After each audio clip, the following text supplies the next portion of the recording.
Hello and welcome to the week 11 Power of Veto competition for 1984 Fatal Attraction. This week for the Power of Veto competition, it will be a battle of endurance. What you will be doing is you will be taking a ping pong ball.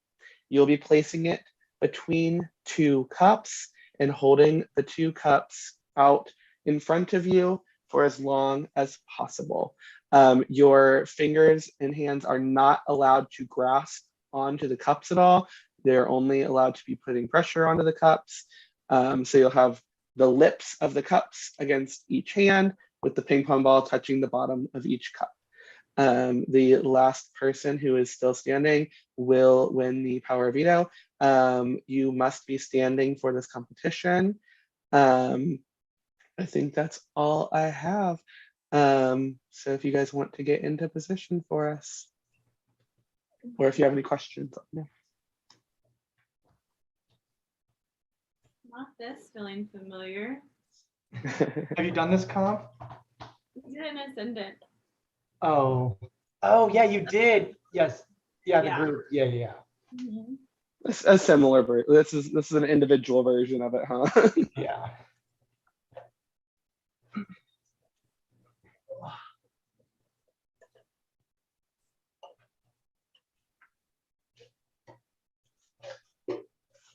So just like that, right? Correct. Yep. What? I'm sorry. So you want it like this? Yep. Okay, and we can't curl our fingers. Correct. I'm gonna go and spotlight everyone so that I can see everybody easier.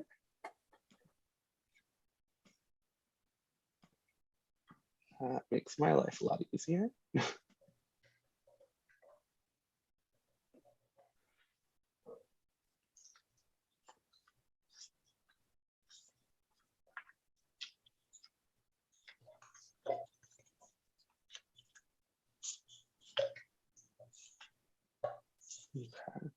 Jeff, you might want to turn your blur off. I think that might just make it a little easier for us to see. Yeah. Okay.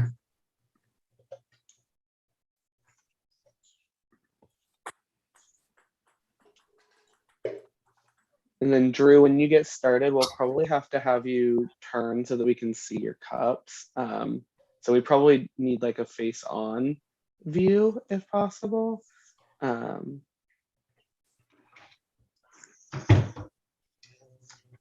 Maybe? Question mark? Hold on.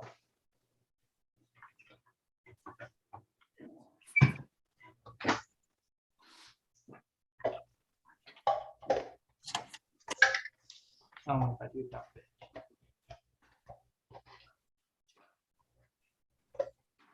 Like this? Your palms have to be against the lips of the cups. Okay. Just like Yeah. this. Like, Ah! yes. Yeah, you had the right idea. However, remember your fingers cannot curl around the cups. It just has to be flat.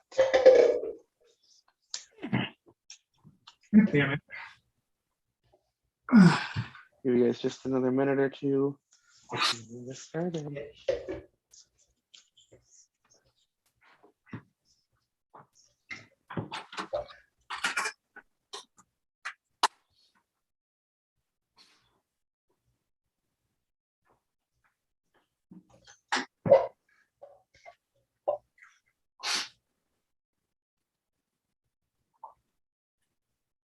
We're not going to need any more cups than this, right?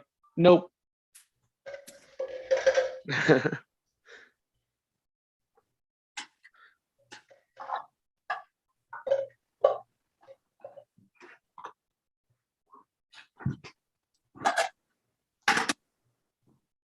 so wait, show me the hand position again. Like, you can't have it curled around, it just has to be flat. Correct, yeah. Okay.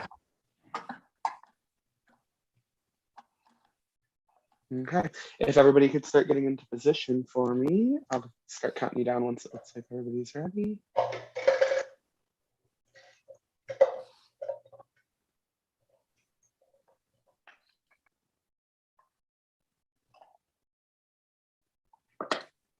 Okay.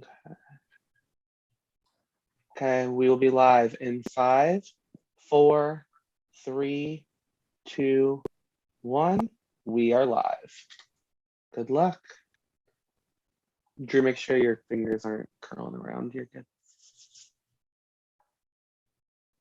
This is for an automatic spot in the final 3, possibly pitching your case at the end. This is what you've been working for over a month now. The winner will decide who has the vote at the eviction tonight. No pressure at all. I was gonna say no pressure, but I went an hour and a half in this competition last season, so And one.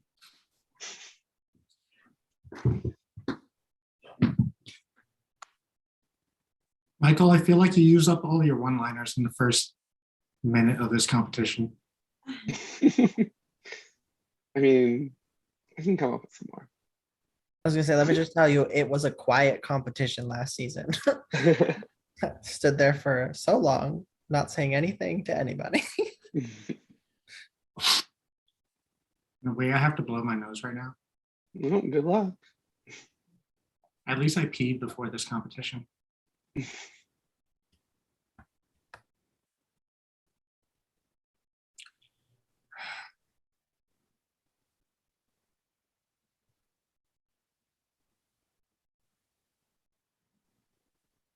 Yeah, this is a lot harder doing it in a group. Yeah. Yeah, this like type comp in Ascendance was very interesting, trying to rely on other people.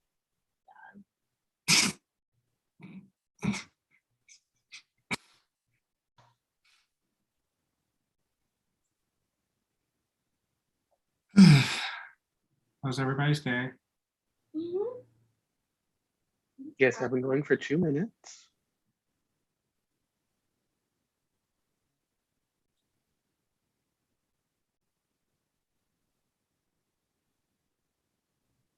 I did this once where there was an egg in between instead of a ping pong ball. It was a lot harder. Excuse me? What? Yeah. Egg. I just don't know.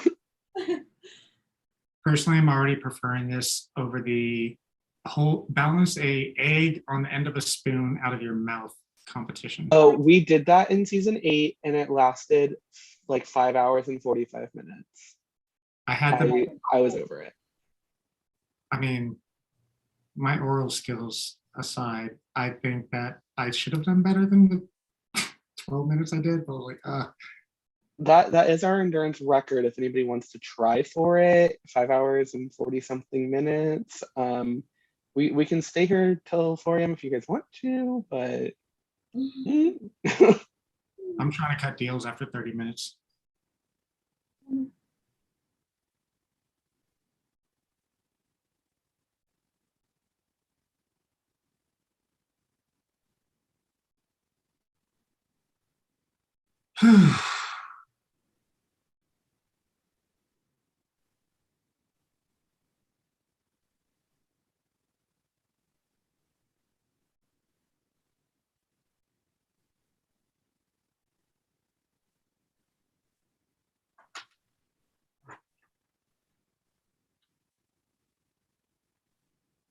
Just so you guys can see my face. I think you should go back where you were. I'm just kidding. I love you, Jeff. Jeff, I love you. I'm sorry. Fuck you. Make sure you're not gripping your cup. I'm not. Thank you.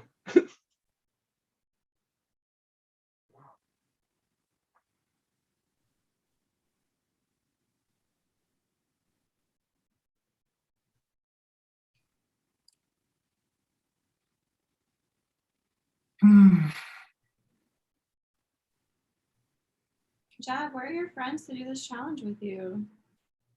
Oh, one of them's at an all-you-can-eat Korean barbecue, No. which I'm very upset because we had promised to go to that together the next time, and he went without me. Oh no. And then the other one is at a blues comedy show, which I do not get that fusion, but sure. So So sad. I was at a house party just prior to this, and everybody was like trying to like talk to me as I left. I was like, guys, it's 10:11. I have to leave. And I didn't walk out until 10:22. Not the odd number. I was like, guys, I had to be somewhere at 10:27. Leave me alone. It's 10:27. Honestly, I really think that's gonna help me get to places on time. I'm hoping it does. Like, it's done wonders for me, honestly. Wow. Nicholas, I don't know how you're not sweating in that full ass hoodie right now. I think he's on mute, just so you're aware. He's not gonna be able to respond. Can you unmute him, Michael? I would like to hear. I can't, unfortunately. I can only mute people. I can't unmute people. Nicholas, take a break and unmute yourself. I had myself on mute last season and I was on vacation with like 8 or 9 other of my friends while doing this, and I just had them unmute the computer for me when I needed to talk to people. I was gonna say, I think it was mostly Lizzie unmuting you. Because me and Lizzie were messaging back and forth the entire time. I'm glad my friends like me because I literally just like left them for like so long to do an endurance competition while we were on vacation. It was worth it. You won. That's true. That's true. So hot in my room. Are you on mute, Drew? No. How are you, Drew? Good. How are you? Good. Nick, can you nod your head if you're good? Yay. Nick nods his head. You guys have made it to 7 minutes. Oh my god, it's only 7 minutes. Didn't you have your TV on last time, Drew? I mean, not Drew, Jeff. I had a TV on and 3 people in the room talking until Michael muted me. Sorry. That gave me flashbacks to virtual teaching. Oh my goodness. Oh.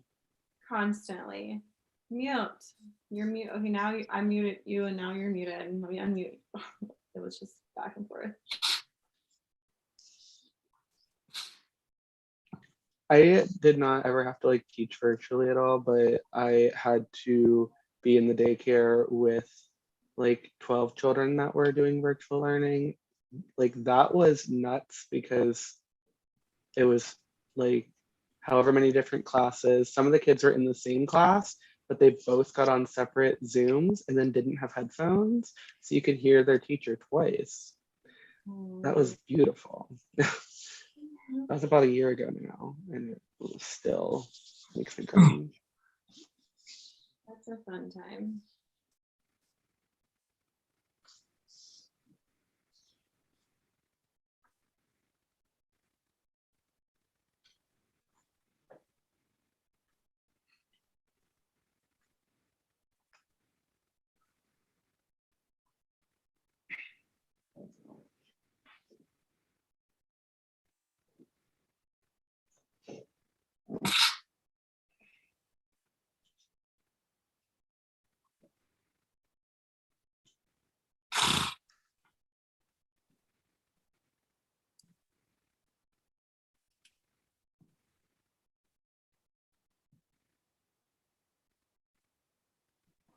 I guess I have to say it was Zach Pedretti that got the endurance record. Shout out Zach Pedretti because he is being bitter in the VL. Love you, Zach. Jeff is down at 9 minutes and 16 seconds, down to 3.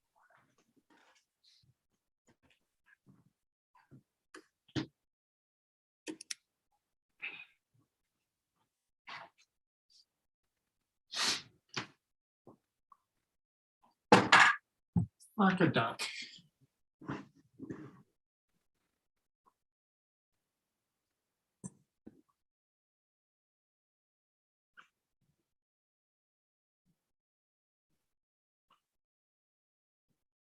For the record, Michael, if I had caught that in midair, would I have still been in the game?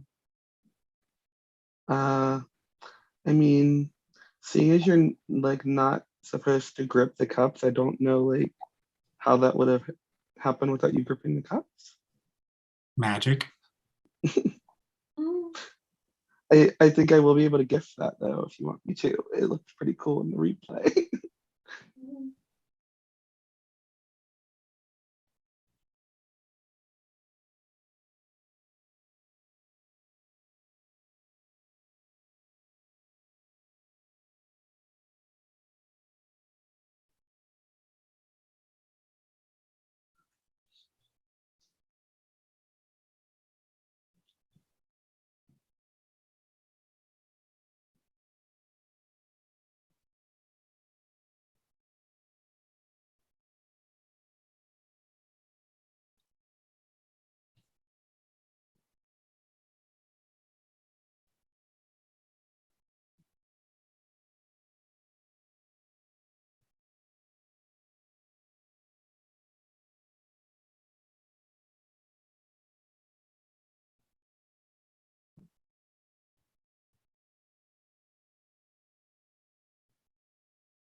Why be quiet around here? Mhm. I know, it's so quiet.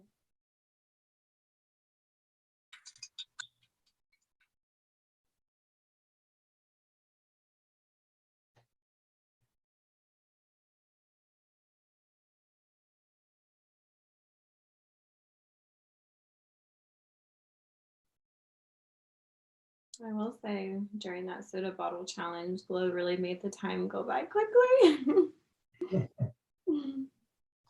Speaking of which, welcome back our guest, Glow. No, I'm kidding. Yeah. Oh.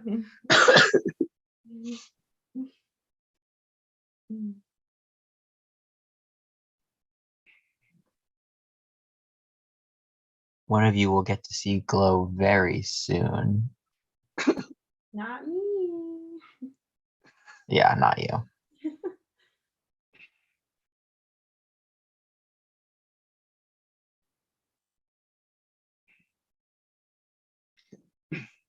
I tried to talk and my voice wouldn't let me. You'll also get to see the other drummers. Most Caleb. importantly, Glow. Caleb and Glow and Brayden and Jackson and Missy and one of you. Actually, two of you, technically.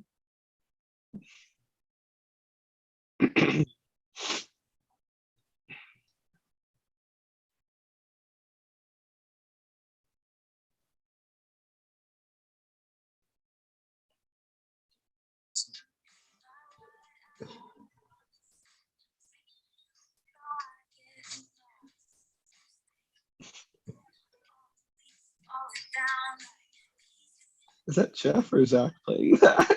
That is not me. I'm just providing some background noise. That's all. Oh, I don't think we'll get copyrighted. Let's hope. Ugh.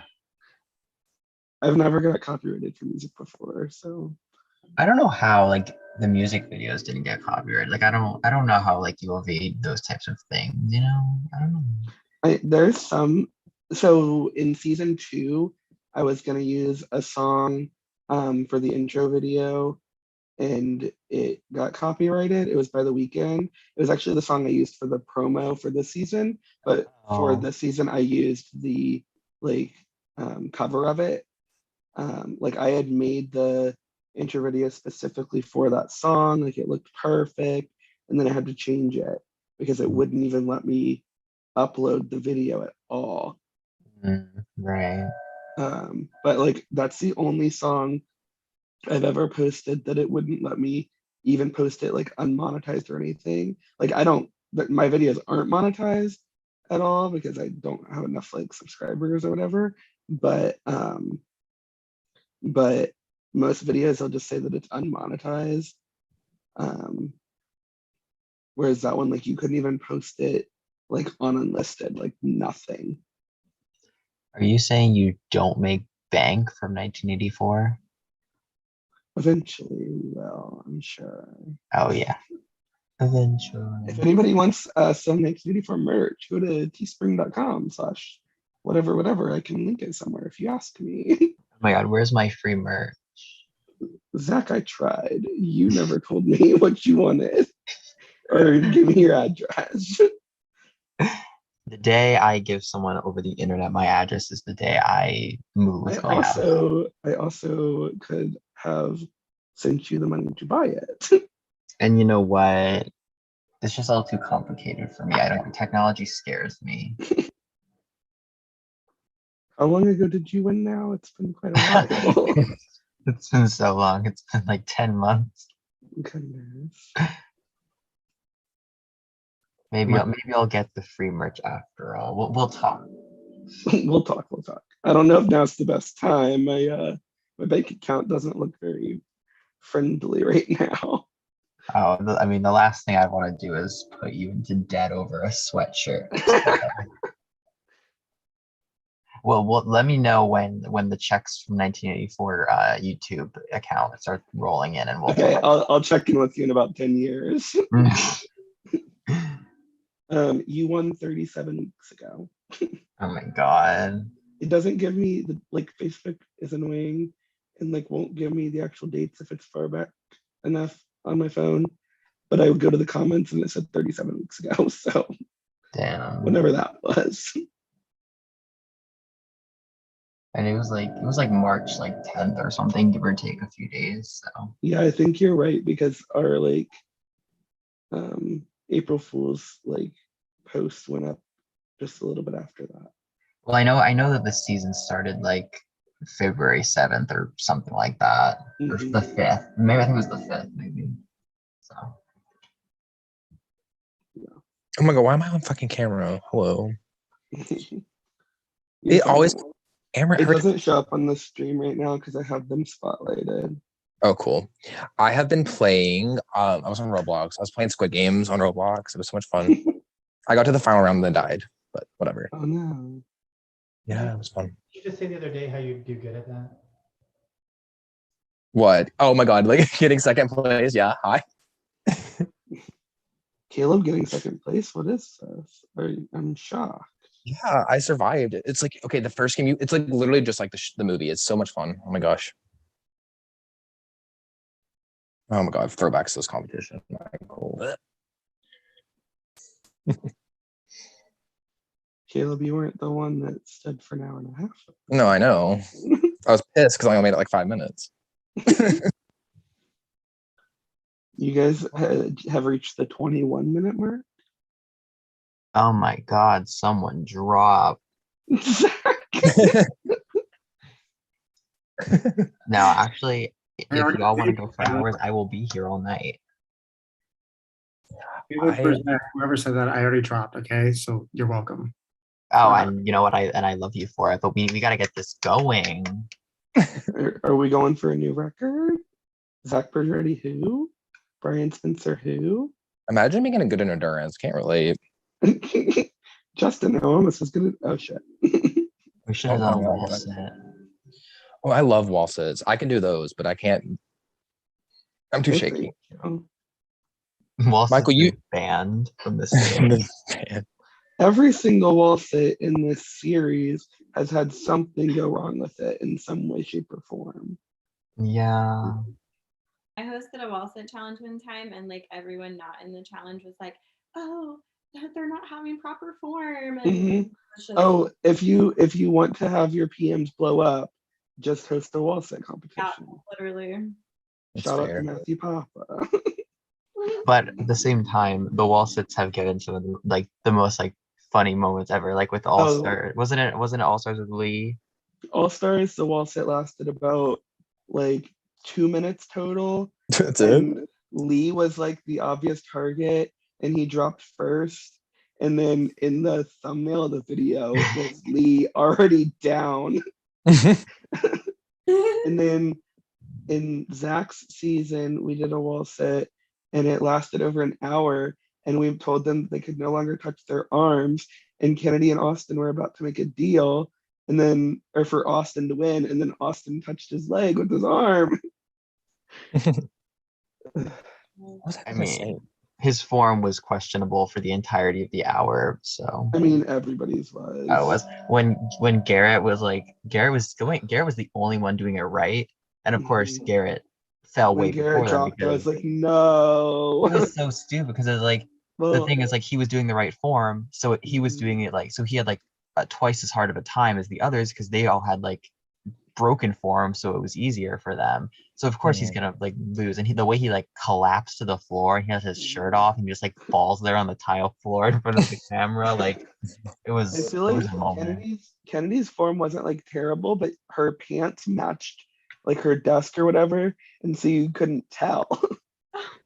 That's a strategy right there. Right. And then Austin Whatever was like works. completely across the room at a really weird angle. Yeah, he was like standing the whole time, basically. See, when I did this challenge, my form was terrible when I did this, the one we're doing right now, Michael. And I think that's why I dropped so early. Because I literally had the ping pong ball in my mouth and then I just put it in there. Like, and it just didn't work. Okay, Caleb. Weird. Oh, goodness. I'm sorry, I missed that. What was in your mouth, Caleb? A ping pong ball. When I set the challenge up, I was trying to get it together. And then I put the ping pong ball in my mouth and then just like centered it that way. But then it was a terrible way to do that. So, oh well. Fine. You guys are doing great.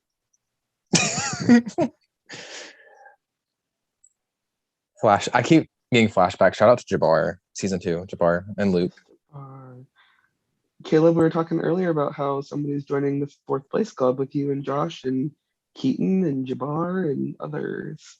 That I mean, mentioned whoever earlier. is, whoever gets fourth should be honored because only the baddies get fourth. So all The four fourth of you are place club baddies. is looking really cute.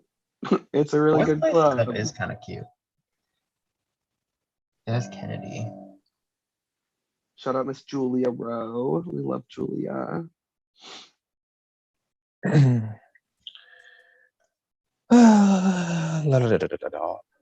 My co-host and I, he like found Julia on Instagram. I think she had like commented on Tyson's picture or something, That's so good. and the rest is history.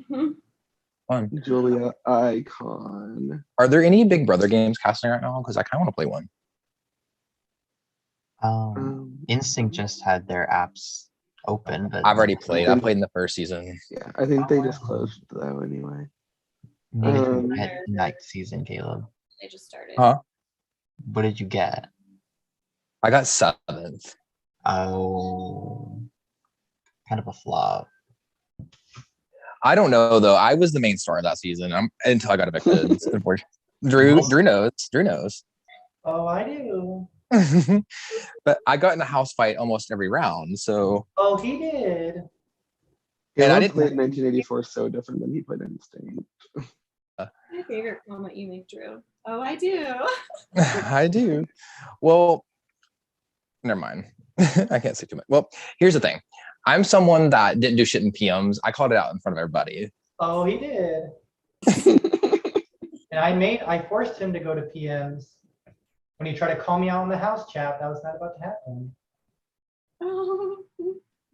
I said, no, ma'am, we ain't doing this here. Let's go talk in private like adults.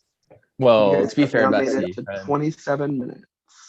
Let's not be fair, Caleb. We won't talk about that game. we're not going to because I could go into it, but I'm not going to. Oh, I fought with Bruno specifically though, almost every round, which is funny. So shout out to Bruno, what a king. Oh, He slayed my ass out of the game. So don't worry, I went right before you. So there was absolutely no reason. I don't understand how I made it to the final 7. There was absolutely no reason why I should have made it that far, but I did. So whatever. I think because I was just a public enemy number 1 that it was like almost like, well, we might as well just keep him in here because no one's going to take him at the end. So whatever. Caleb, I think I remember like we hadn't talked too much before you played that game. And then I like saw you and not, and I was like, who is this kid? Like, that's not the Caleb I know. Well, I have played all 3 orgs, like, because my first season 1984 versus my second one's very different as well. Well, kind of. Like, still under the radar, but like not the same. I don't know. And then Instinct, though. See, that's another thing, Michael, was like, had Instinct not happened that season, I would have played All Stars. But I literally got voted up right before the apps came out for All Stars. I remember you talking about that. Yeah. And that was like the game literally was emotionally exhausting for me because I was, like I said, fighting every round, like with people. So, but Drew, like our cast, even though we had a lot of house fights, nothing ever went personal though. It was all game related. No. Yep. Boring. However, season 2 of Instinct might have been a different story. Yeah. If the fights don't get personal, they're not worth having. See, thank you, Jeff. See, I just wish Big Brother in general would like, I miss the chaotic fights I used to have. Like now people are just too boring. Like they don't fight. Life vest. That was fair. Kristen. Kristen. My favorite fight though is Keisha's birthday party. That's my favorite Big Brother fight of all time. Because the entire Drew house was is getting into it. down. Drew is down at 29 minutes and 24 seconds. Good job, Drew. It is down to Sarah and Nick.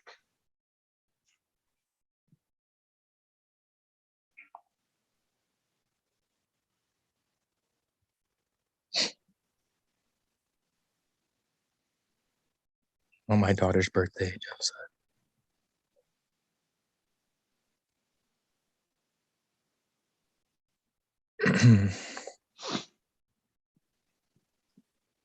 We have now made it to half an hour.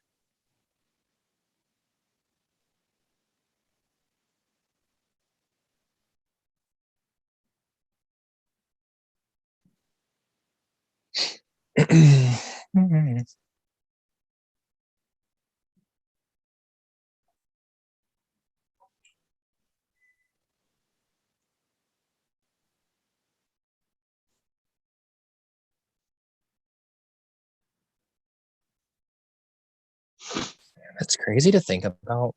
It's gonna be final three. Yeah. And, I feel like Well- this went on for like 5 months.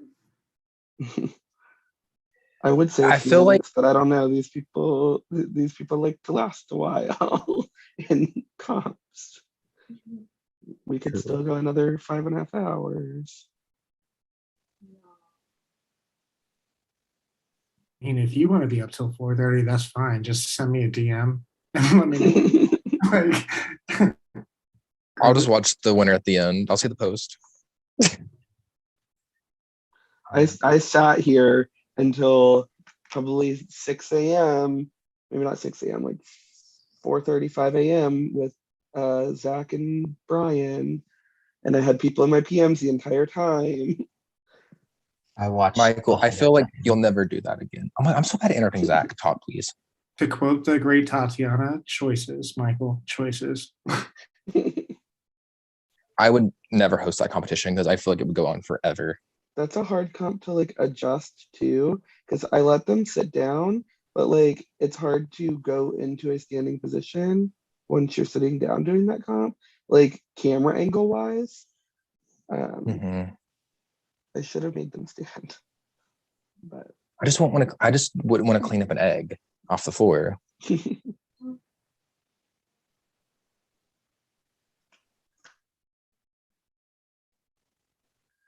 I played some Roblox Oh, Survivor. Sarah was trying to That's talk. fun. Oh, sorry. No. The worst endurance comp I've done is just literally holding your arm above your head. Like that's Mhm. I feel like I'd do good at that. I would. I wanna do that. My first org, it was like when I was 16. The final endurance competition, the final three, was like we had to do that. We had to hold a set of keys above our head, which was kind of weird, but anyway. Basically, but holding it with your arm straight up in the air. Oh my god, that was awful. It went on for like 3 hours. I was the first one out of it though. One time when we were headed back from like a church retreat, in like high school, we all decided that we were gonna hold our hands against the roof of the bus for as long as we could, or like the ceiling of the bus.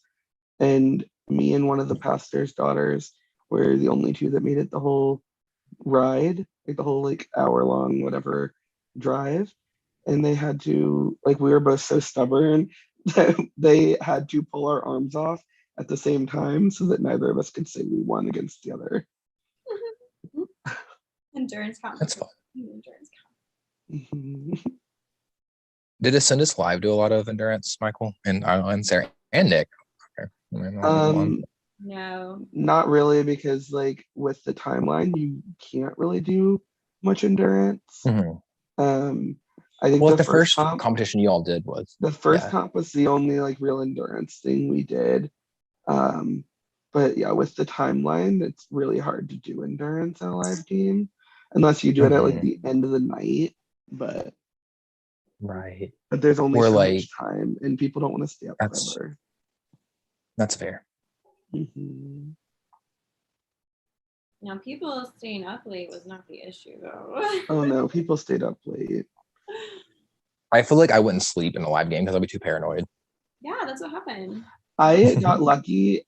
I did not ever go to bed in danger.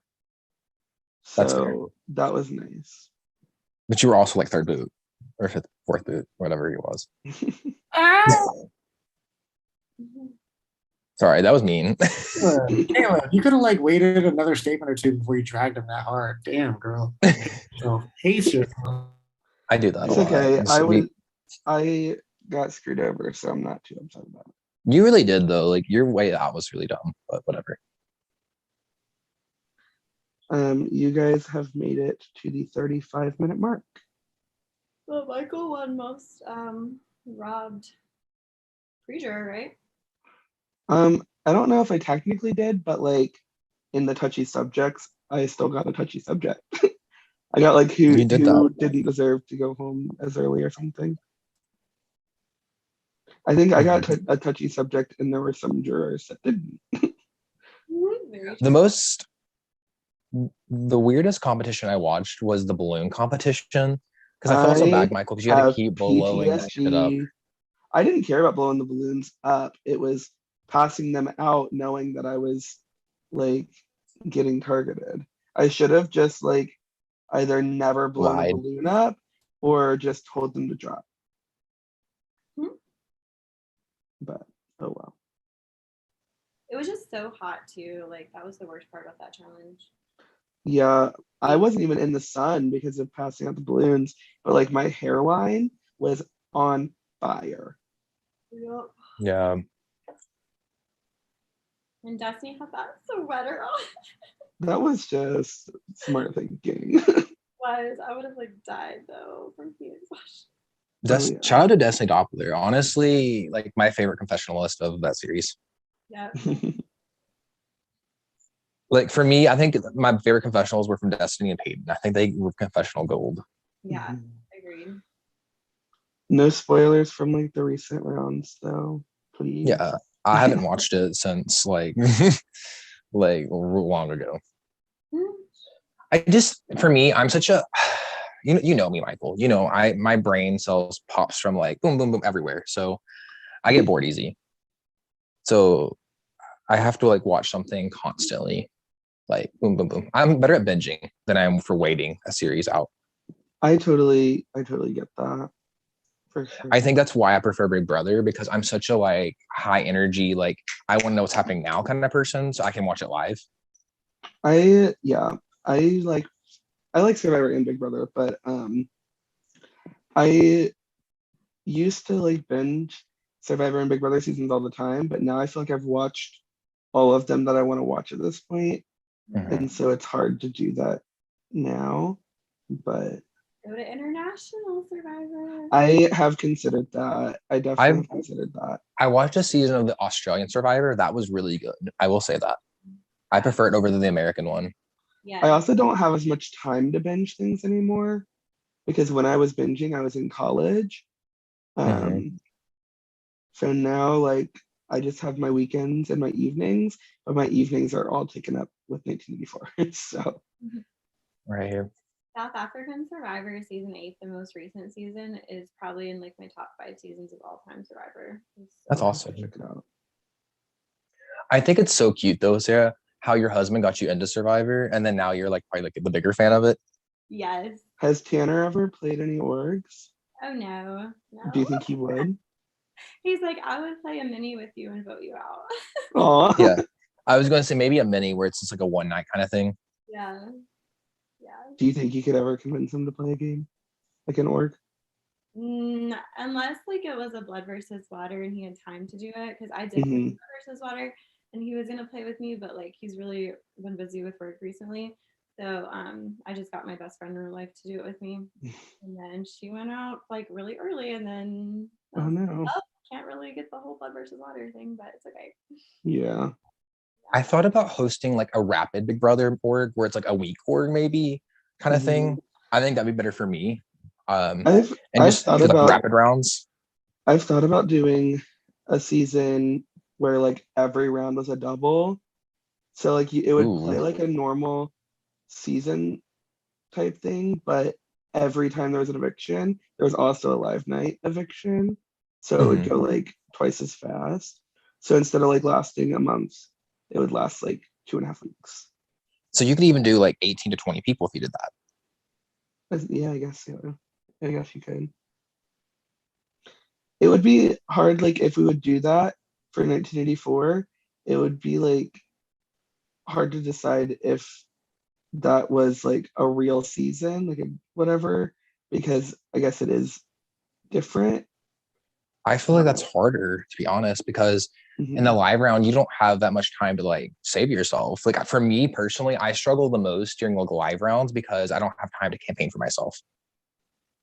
Like every time I've been evicted in a game, I've almost been out in a double or like an insta type thing because I just don't have time to like save myself. I Yeah. don't know if I've ever gone out and well, I think I've gone out in live nights, but not the live night round. Like I've went out and then a live night happened. Yeah. Like for me, I got 7th in Instinct, which was a double. I got 4th in 1984, so obviously didn't have time. I got 3rd in another org, so I didn't have time, obviously, because it's the final 3, and then I got 2nd and 2nd. So I've always been out in a live round. But Survivor, I got 17th though. one game I played. Well, I played 2 Survivors. I got 17th in my last game. What is it, Sarah? I said you're like never again. I'm never playing Survivor again. Yeah. Well, but keep in mind though, Sarah, I played these 2 Survivor orgs when I was 16, 17. So like I was very young, immature, still in high school. I played Power Org, which is hosted by Jordan Rosenberger. I don't know if you know who he is. I didn't know you played that. Yeah, I was second boot. Heatherly Cameron was the first boot on my tribe, and I was second boot because I talked too much. Jordan won my season of Ascendance. Yeah, we don't talk about that, Michael. We don't talk. Yeah. And then I played. Somebody could have done something about it, but Oop. I mean, And then you're not go wrong, ahead, sorry. but we talk, and this is the only reason why I bring it up, and you never talk about this. I never bring that up ever. And guys, this is really bad. This looks bad on me, but I quit an org. I played Ecstasy. And it's a great series and everything, but I got 8th and I quit. I was so bad. I feel so bad for doing that still to this day. I was 17 going through shit, like immature, obviously, in high school. So Tell me why, Caleb. Where does I do that? Like I went to the Power Org group and it says, Michael, you might like these groups, and it has Ecstasy. Oh, does it really? Yeah, it's the first one. I mean, no, they're both really. Like, Carlos is a really good host of Ecstasy. Like, I have to give him credit. Like, there's nothing bad about his game at all. Hold up. I'm gonna have to stop you there. Ooh, Oh. drinks my coffee. I'm kidding. I love Carlos. Carlos just gave me shit relentlessly during my season, so I have to give him some shit back on a live fashion. So. Oh, don't worry, I lost to Carlos in the iSurvivor I played. Like I didn't lose, he got me out. So shout out to Carlos King. I fucking love Carlos. He cast me in his mini, so like I still give him shit because he gave me shit my first season. So yeah. I remember like when I quit his org, he did not like me at all. So when we would get into minis together, oh my god, it was terrible. I hated it because like he'd target me. So, but yeah. I used to play Robert Winchester's minis. I don't know if anybody knows who that guy is. He's really good like mini host. No one knows the next topic. Next topic. I said goodbye. Sorry. No, it's funny. He was the first mini I ever played. I did win it. It was a Survivor game. I did win it. Then I came back for All Stars and Heroes versus Villains and got like 4th and 5th. But yeah. Caleb check prod. Mm-hmm. Caleb check prod. Oh my god. Let me see. I'm scared. It's loading. Michael, it's loading. Oh god. Look how little I was. Was I so young looking? Mm-hmm. It's your 21 now. How young were you? Still are young looking. Stop. Yeah, looks at our like oldest average cast. But listen though, I love this cast because I like maturity, and like it's very nice having a mature cast because like there's no petty drama or anything like that. For like with even like the prod, like on a prod level, like everyone's been very respectful to us, I think, as a prod team. So Even me? which I was even you, Jeff. Wow.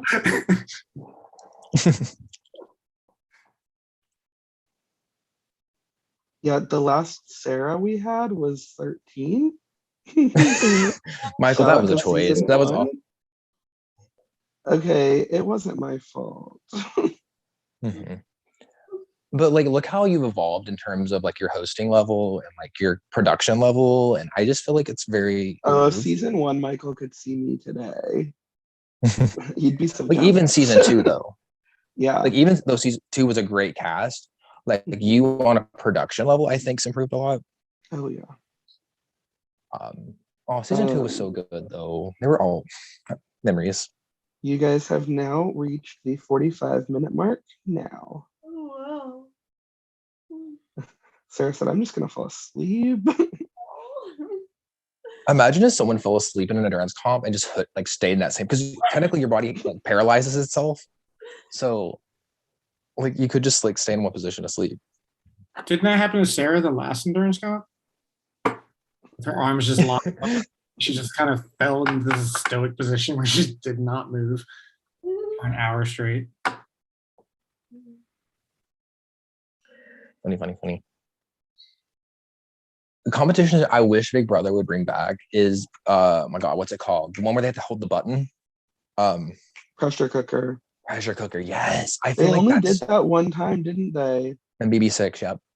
That would be such a good comp. Well, because that competition is just pure like Endurance, you want to that's do it. Like yeah, Mhm. like pure will, like to win that, because like you, Mhm. it's not a physically hard challenge, but it's just a mental game of like who's gonna last that many hours. I wish we could do that in an org.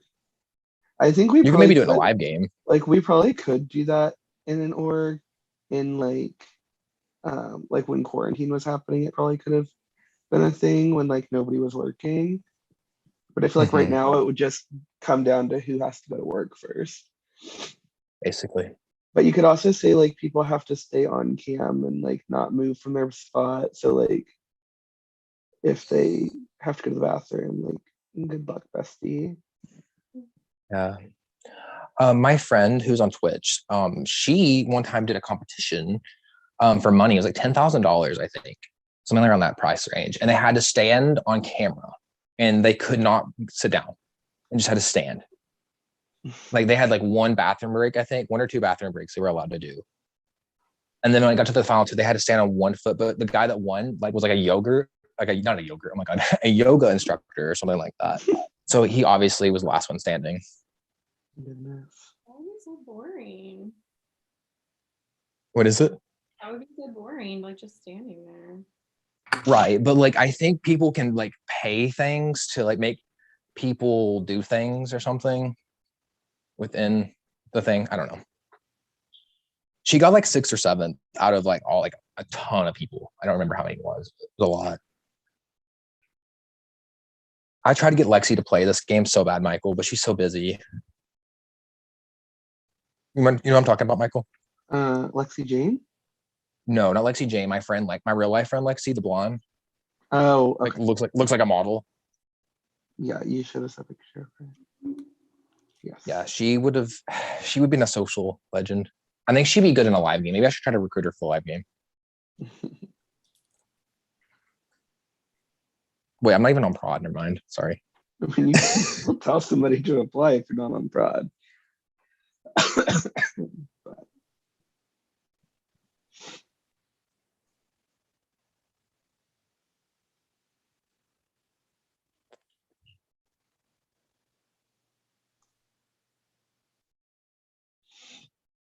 I love Nick's lights. They match mine, except mine are clear. His are blue. So pretty. I had the TikTok lights in my room, in my bedroom, but then I moved out of my parents' house. That's fair. I So love your mom and now dad though.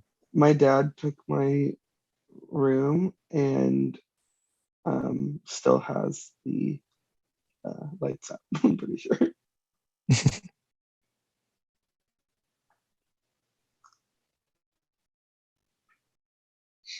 What was I going to say? Oh my gosh. Michael, it's so funny. Your dad is so extroverted. Like I love it. It's so good. Low-key, my dad might end up watching this video. Oh my God, your dad's so nice though. I love your dad and mom actually. So they're very sweet. And your siblings, they're very nice as well. So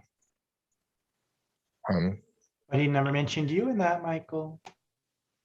ooh, Caleb sorry, I'm hates canceling me. Michael Davis. Caleb hates me. I hate you're not Michael allowed. Davis so much. I hate him so much. I've hung out with him 3 times this year in person. I just We have despise him so we much. have 2 matching tattoos, but you hate me. Keep your enemies or keep your friends close, but your enemies closer. Not that. Josh, I was wondering where you were. You were muted this entire time. I'm here. I was watching The Masked Singer. That's fair. Yes, they Looks at- Sarah's family. I I have love to sit Sarah's here because I have to family. make sure that nobody passes my time from last season. Oh, should I go and figure out what the Oof. exact time was? It was over an hour, wasn't it? It was, I think it was like 1:28. It was like an hour, yeah. It was like not quite an hour and a half.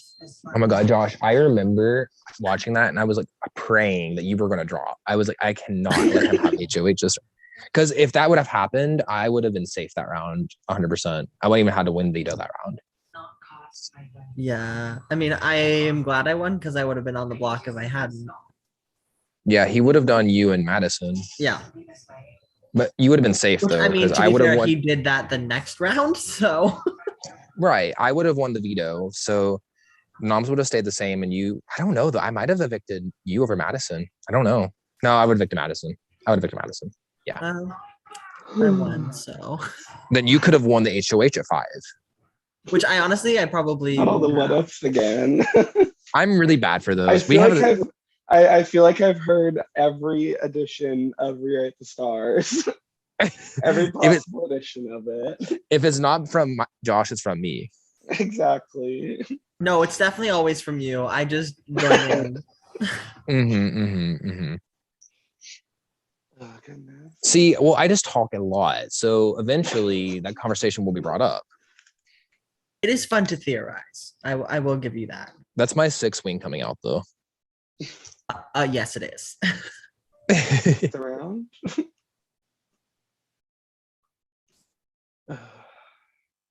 Somehow I managed to have like so many of my closest friends are all 6s.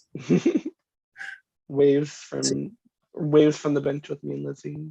But like honestly, sometimes though, my 7 wing or not my 7 wing, my 8 wing comes out sometimes as well. So I don't know, but I think overall I'm more 7 with the 6 wing. But All right, sorry. Can you explain what the fuck you were talking about? you sound like if you have no context of what we're talking about, you're like, what the hell are they talking okay, about? so it's like it's the Enneagram like personality test, or whatever. So there's 9 different personality types, and then you can also have like you side with another type that's either a number below you or above you. So that's kind of what that is. Yeah. My sister's an 8. I'm a 7. My mom's a 2, and my dad is a 5. I think is what it is. Like the one that's like loner-ish. Mhm. Shoot me a link, please. Okay. Yes. Okay, Michael can do it. He has better internet than I do. Yeah. We don't like the no Kentucky internet around here, guys. I'm just gonna put it in the house chat. I would love for all of you to take it and and tell me what your type is. I'm really But, like I know I'm like INTJ, but like I don't know what these numbers are. Oh yeah, that's the Myers-Briggs. I'm INFP. But See, I'm an ENFP, so extroverted intuition, feeling, and perception. interesting. Michael, we're the same, except I'm just the extroverted version of you. I teeter between INTJ and ENTP. Mhm.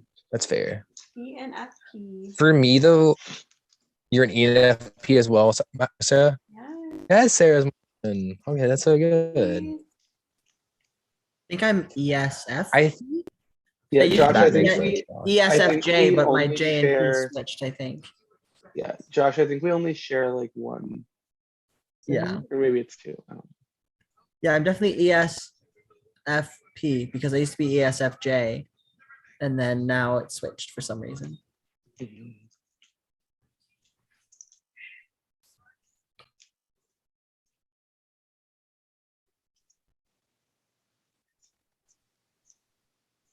You know, do you think like when you see people, do you ever think about like colors? Like that person just gives me off that color energy. Or am I crazy? No, I can see that. You're not crazy, but I don't experience that. Is that like a Okay. synesthesia type thing? Or is that Well, for me, it's just like when I when I look at people, I'm like, they get off blue energy or like pink or green or red, you know? Like Michael gives me violet energy. Yes. I mean, purple is my favorite color. Josh, you give me more maroon energy in person. I mean, Like I did. a I'll dominant. take that. If you look like a couple weeks ago or whatever, I had shared something on Facebook about like what color I give off or something. Yeah, there it is. I posted it on November 13th. If you want to scroll back, Caleb. I remember seeing that. I didn't comment on it, but I do remember seeing it. You should go look. I think it's funny because like I got all different answers because some people said like a yellow, some said blue, some said brown. Like For okay. me, the reason you give off violet energy is mostly because like you just have a very calm personality. So like when I think of calm, I think of like shades of blue and purple. Yeah. And then Josh, reason oh, go ahead. Sorry. I was gonna say I think the reason that Stephanie gave me like a yellow color was because I was wearing yellow on the day of gameplay in a sentence. So I feel like that's why she thinks of that color when she thinks of me. I gave Josh maroon because when I think of shades of red, I think of just big personalities necessarily. So like in person, Josh is very extroverted. So, but he's not like big, bright red, like, hello, I'm in your way. Like he's more just like a calmer, collected extrovert, I think. So that's why I would say a shade of maroon. That's very sweet. Thank you. Yeah, for sure. If you guys would associate with me with a color, what would it be? Oh gosh, I don't know. Yellow or red? Probably. Red for being like a firecracker, yellow for being so like bubbly and nice and warming. I would definitely say yellow, I think. Like, Yeah. yeah, because you definitely Kinda give off that like think warm, like sunshiny, almost like bubbly a energy. gold. I mean, someone has told me that I give off golden retriever vibes in person. Yeah, I can see that. For sure. Yeah. That's like if I ever get casted for like a reality show or whatever, I think my archetype would be the boy next door, like the golden retriever boy next door, like home small town vibes. Like I think that's what I'd be casted for. Okay, so like no spoilers for Survivor, but I feel like the casuals are treating Xander like they treated like Malcolm and Ozzy, and I just don't see it. Am I like the only one that just doesn't see it? Retweet. Like I feel like they're trying. Like I don't even because he has get long hair. right. Like I don't even feel like he lives up to Jay from Millennials versus Gen X. Jay wasn't. Jay's not even that. I don't think Jay's up there either, though. So. Like I feel like you have Malcolm and Ozzy and Joe, and then I feel like Jay could be like right below them. Like I don't feel like Xander even lives up to that. Jay's not a legend. I mean, like he's done stuff. No, Yeah, Jay's not a legend at all. I don't think. Like I think if he returned, he would have potential to become a legend. But like I feel like Xander's not even to a Jay level for me. And I feel like the casuals are treating him like a god, and I just don't get it. Of course they are. Jay level's not that high though. I feel like Xander's already surpassed Jay though because he's had more things to do versus Jay was just super involved with people who were actually making moves and doing stuff. And he was just super snaky in that one move where he got that girl out. Jay also had a good edit because he had a lot to do with Adam's story. So Herb edit. Yes, it was all on the coattails of Adam's story. Here's my thing though. And I hate this, but like I feel like the long hair, like athletic guys do get objectified by a lot of the casual community. So like I think that's why Xander gets that treatment of like, you know, how like a lot of fans sexualize Ozzy and Malcolm and like just the longer hair, like attractive Ozzy guys, has you know? OnlyFans. I think he sexualizes himself. To be fair, they all sexualize themselves. They're all shirtless 90s. Yeah. So they're doing it themselves. It's not us. We can't be blamed. That's victim blame.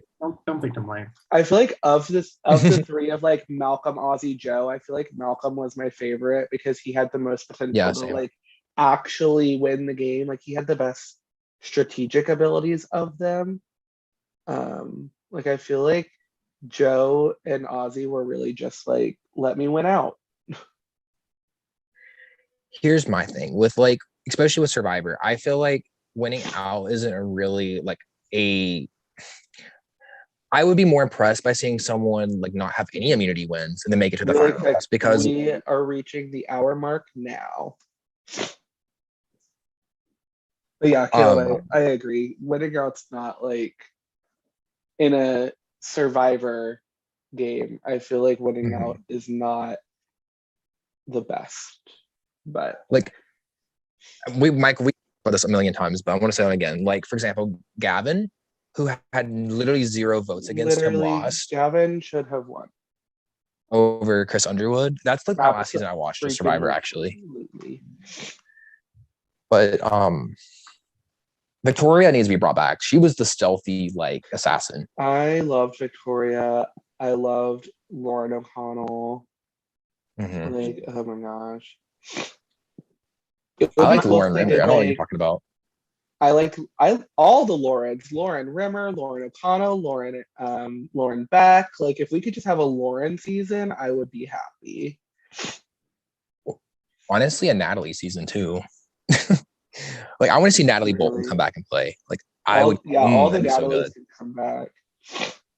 Natalie White is such an underrated winner, and it pisses me off that she gets so much like discredit for her win. Anybody watch the challenge? I do not. I'm sorry. Yes, I do. Okay, so I feel like this season has lasted like 2 years. Oh, it has. So I was like, wait, there was like 2 Survivor people on the beginning of this one, right? Yeah, it was Tommy Michelle, and Michelle and Michaela. And Michaela, and I love Michaela. I do too. Is Michaela the one that came back and played Game Changers? Yeah. Michaela is probably one of my Okay. favorite Survivor players. Not that she's like a great player, I just enjoy her a lot. I mean, like, I feel like to be a legend on Survivor, you don't necessarily have to be a great player. I think if you just have a lasting impact, like I think Rupert's not a great player personally. I think he's Rupert's a terrible player. Rupert's overrated. I think he's a great character, but I don't think he's a great player. I think he's only like a big name because he was on such an early season when like the casuals were the ones running like the fan base. I'm Right. probably gonna get hate for this, but I am so upset that Sandra's gonna be on Australian Survivor. I cannot stand her. Oh, I I was guess gonna we- say Josh is coming on mute. You did not I was just gonna say that. Josh is about to unmute. She's probably like my bottom tier Survivor player. What? I cannot stand her. What? How can you even say that? Like, yes, I get it. She's funny, but I just don't like her. She's not just funny though. Like it's more than that. I Like, just riled Josh up. I am fired up. You Like, said that you don't like Sandra, and I was like, Josh is coming on mute. I stared at it. I'm like, it's coming. It's coming. Oh, that's so good. Drew, Sandra's not like one of my favorites, but I definitely like. I really like Sandra. I wish I would have I like mean, been a Survivor fan when she was playing like her first Pearl season. If I hadn't have been like 6 years old when that happened. But to play devil get here though, with Drew's statement, I can see where you're coming from. I think her first 2 seasons, you can't like deny that. Like she played a great game. No, you can't. You even can't in- deny she played a great game, but I just don't like her. I think she's overrated. That's fair. I know she's won twice, but I think she's overrated. I mean, I can see the I think- overrated thing, but I also still feel like she's I better think she's than. accurately rated. I don't like that people call her a quitter though. I hate that. 'Cause She's not a did quitter. quit. She did not quit. She got voted out fair and square. Technically, she did raise the white flag, which is quitting. That's not quitting. Yeah, you That can't is quit the not game if quitting. you weren't technically in the game. They were Yeah, so on. on the original Edge of Extinction season, they gave them an option to even go there. Would you have like if somebody just said no, I'm not going to the Edge of Extinction, would you have called them a quitter? No, Like she just didn't get that choice. no, I get you. No, I get you. So that's why I'm like, she left immediately. It wasn't like she stayed and waited it out. Like she was like, no, I'm not doing this. It's not a quit. She just didn't stay on the edge. I Yeah. think I get. She 'cause was also voted out. knows. She was voted out. So Yeah. If she sat there for however long and was like, no, I'm not doing this, and left before she got voted out, then yeah, she quit. But she got voted out. Her game was over. And in her mind, that's how Survivor is. You don't get to come Mhm. back after you get voted out. yep. I'm not a fan of the redemption seasons personally, just because like it, especially the Edge of. Oh my god, I hate Edge of Extinction. Edge of I could go on a Extinction rant for would about be- 10 days about that. The edge would be so much better if they just sent the pre-jurors home or pre-mergers home. It would be so much better. Right. Like Because so for you example, shouldn't get go to ahead. sit with the jury like Like 16 how does it- person jury. You shouldn't get to sit with them for however many days, go in and win like 3 competitions and then win the season. Like that's I don't get how like a not Survivor. Well, but if you think Like- about it, if they did it that way, then Chris doesn't win the season because Exactly, he didn't win exactly. the merge. He Gavin shouldn't- wins the merge. season. He shouldn't have won the season, Oop! Well, he won. and he shouldn't have. Technically, he was the best player. I- He won if you look at it from that perspective. But I agree. That is the one exception. When I say every Survivor winner deserved their win, he is the one exception. I say every Mhm. Survivor winner except for Chris Underwood deserved their win.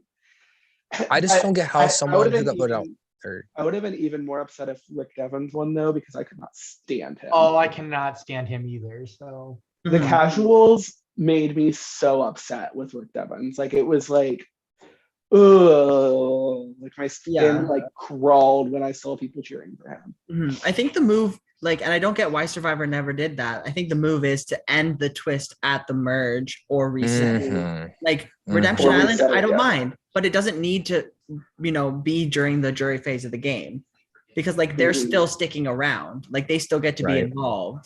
So like it makes sense to give the pre-jurors a chance to get back, but like once you're on the jury, you're staying around. Like you still get a Yeah. say in who wins the game. I do love me Right. some Laura Moret though. Ooh, I love Laura Moret of Blood versus Water. Yeah, but she but didn't get voted out till after the merge though. wait, no, didn't she get out pre-merge I and then thought she she came was. back? Wasn't she the one that returned the first time? Yep. I thought she was the first. Yeah, she attorney. was, wasn't she? Yeah, she was. Yeah, the and then first Tina attorney, came back and the then second Tina Right, was the you're right, second. you're right. Mhm.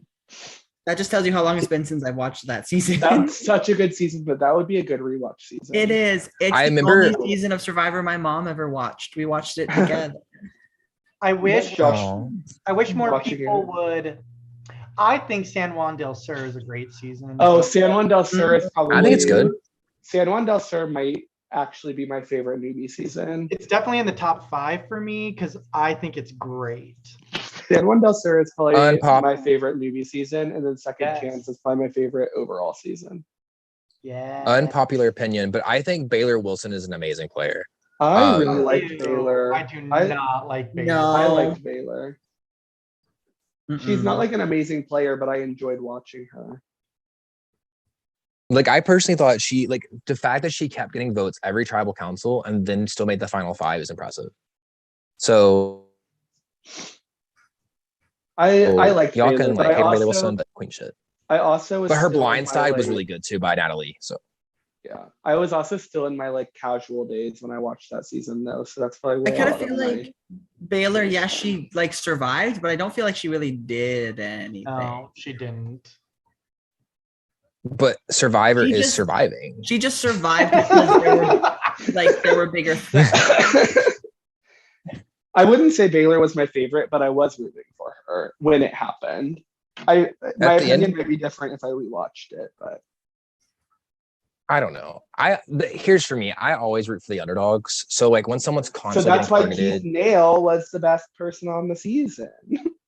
I like Keith Nell as well. I never said I didn't like Keith Nell. I say stick to the plan. Natalie, I do like Jacqueline too, personally. Yes, I really Jacqueline like wasn't a bad player. Jacqueline. I really liked Jacqueline. John was kind of I a just- jerk, but I still liked. Oh, I liked John. I liked John too. We're talking about John, not Yes, not. Was it John Rocker? Not John Rocker. not John Rocker. No, thank you. No, man. Who was that girl that Julia Rocker? She's the one that quit, right? Julie. Yeah. Julie. Yeah. But honestly, I don't. Wasn't it because she like had food in her pouch or something stupid like that? I have not heard. I have not heard that. Wait, I thought did someone steal like trail mix or something? Was that a thing? I don't know. Maybe I'm just thinking of another game. I don't know, another season. I heard a conspiracy theory that in Micronesia, James and Alexis and Eric snuck off to the production camp, and because of that, they all were forced to like leave the game. Yes, I've heard that too. Yeah, but they didn't want to like just have them all leave, so they had James get medevac. Alexis got idled out by an idol that wasn't found on camera, and Eric gave up his immunity. I don't think it's true, but it's just a funny theory. I love that.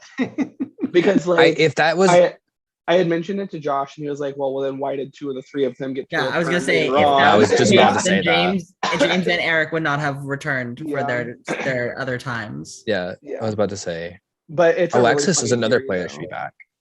Yeah. Yeah. I also heard that in Heroes versus Villains, they made Rob, Coach, and Tyson all throw their games away, but promised them a season. And then you look, and Rob got a season that he won, Coach got a season that he almost won, and then Tyson got a season that he won. Just the theories are just funny. I love hearing the theories. Yeah. A season that I remember watching, I enjoyed was Vanuatu. It's one of my favorite seasons. I just rewatched it fairly recently, and I I forgot don't know how if much I've I actually loved watched it. that one. It's a good one. On a rewatch, it was really fun. What number is that one? It's season 9. 9. Okay.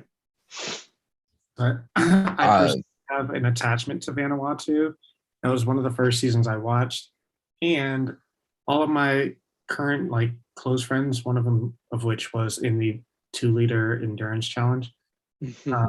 They're all Peace Corps, and they were on the island of Vanuatu, and they speak a pidgin language called Bislama that they've been trying to slowly teach me so I can talk shit with them in public around other English speakers. And just like That's so good. That's so cool. Yeah. See, I'm not gonna say the winner of the season, but the winner of the season, I don't know if I deleted a bunch of Survivor people off my Facebook because I was like, people were adding me thinking that I was the Caleb winner. Huh? Sorry, go ahead. I interrupted you. Oh, you're fine. You're fine. Well, people kept adding me on Facebook because they thought I was Caleb Reynolds from Survivor Big Brother. I was getting like comments on my Facebook feed being like, "Hey, so thank you so much for adding me. I loved you on the show." I'm like, "Yeah." I'm dead. Do they not even look at the photo? I was gonna say, how do they not look at the pictures? Yeah, there's a skinny, at the time I was like 17, 18, a skinny young teen. Like, I don't think that's, but didn't she say that like anyway, so I deleted Jeff Farner Yes. had like posted on your page or whatever? So what happened was when I was 18 or 19, I was obviously like, I had mental health. I'm very open about it. I'm going through a lot of depression, suicide shit, whatever. Anyway, I made a post about it, and then Jeff Varner commented on it and it was like, I'm always here for you, dude. Like, you can always message me, blah, blah, blah, blah. And I was like, I messaged was like, well, this isn't the one, like, this isn't Caleb Reynolds from the show or whatever. And then he deleted me after saying all those nice things about me. He deleted his comment and then deleted me. I know. I was like, even if like I was trying to pretend to be him, if someone's posting that and then you like are fake nice about it because I'm not him, I don't know. It left an icky taste in my mouth, but whatever.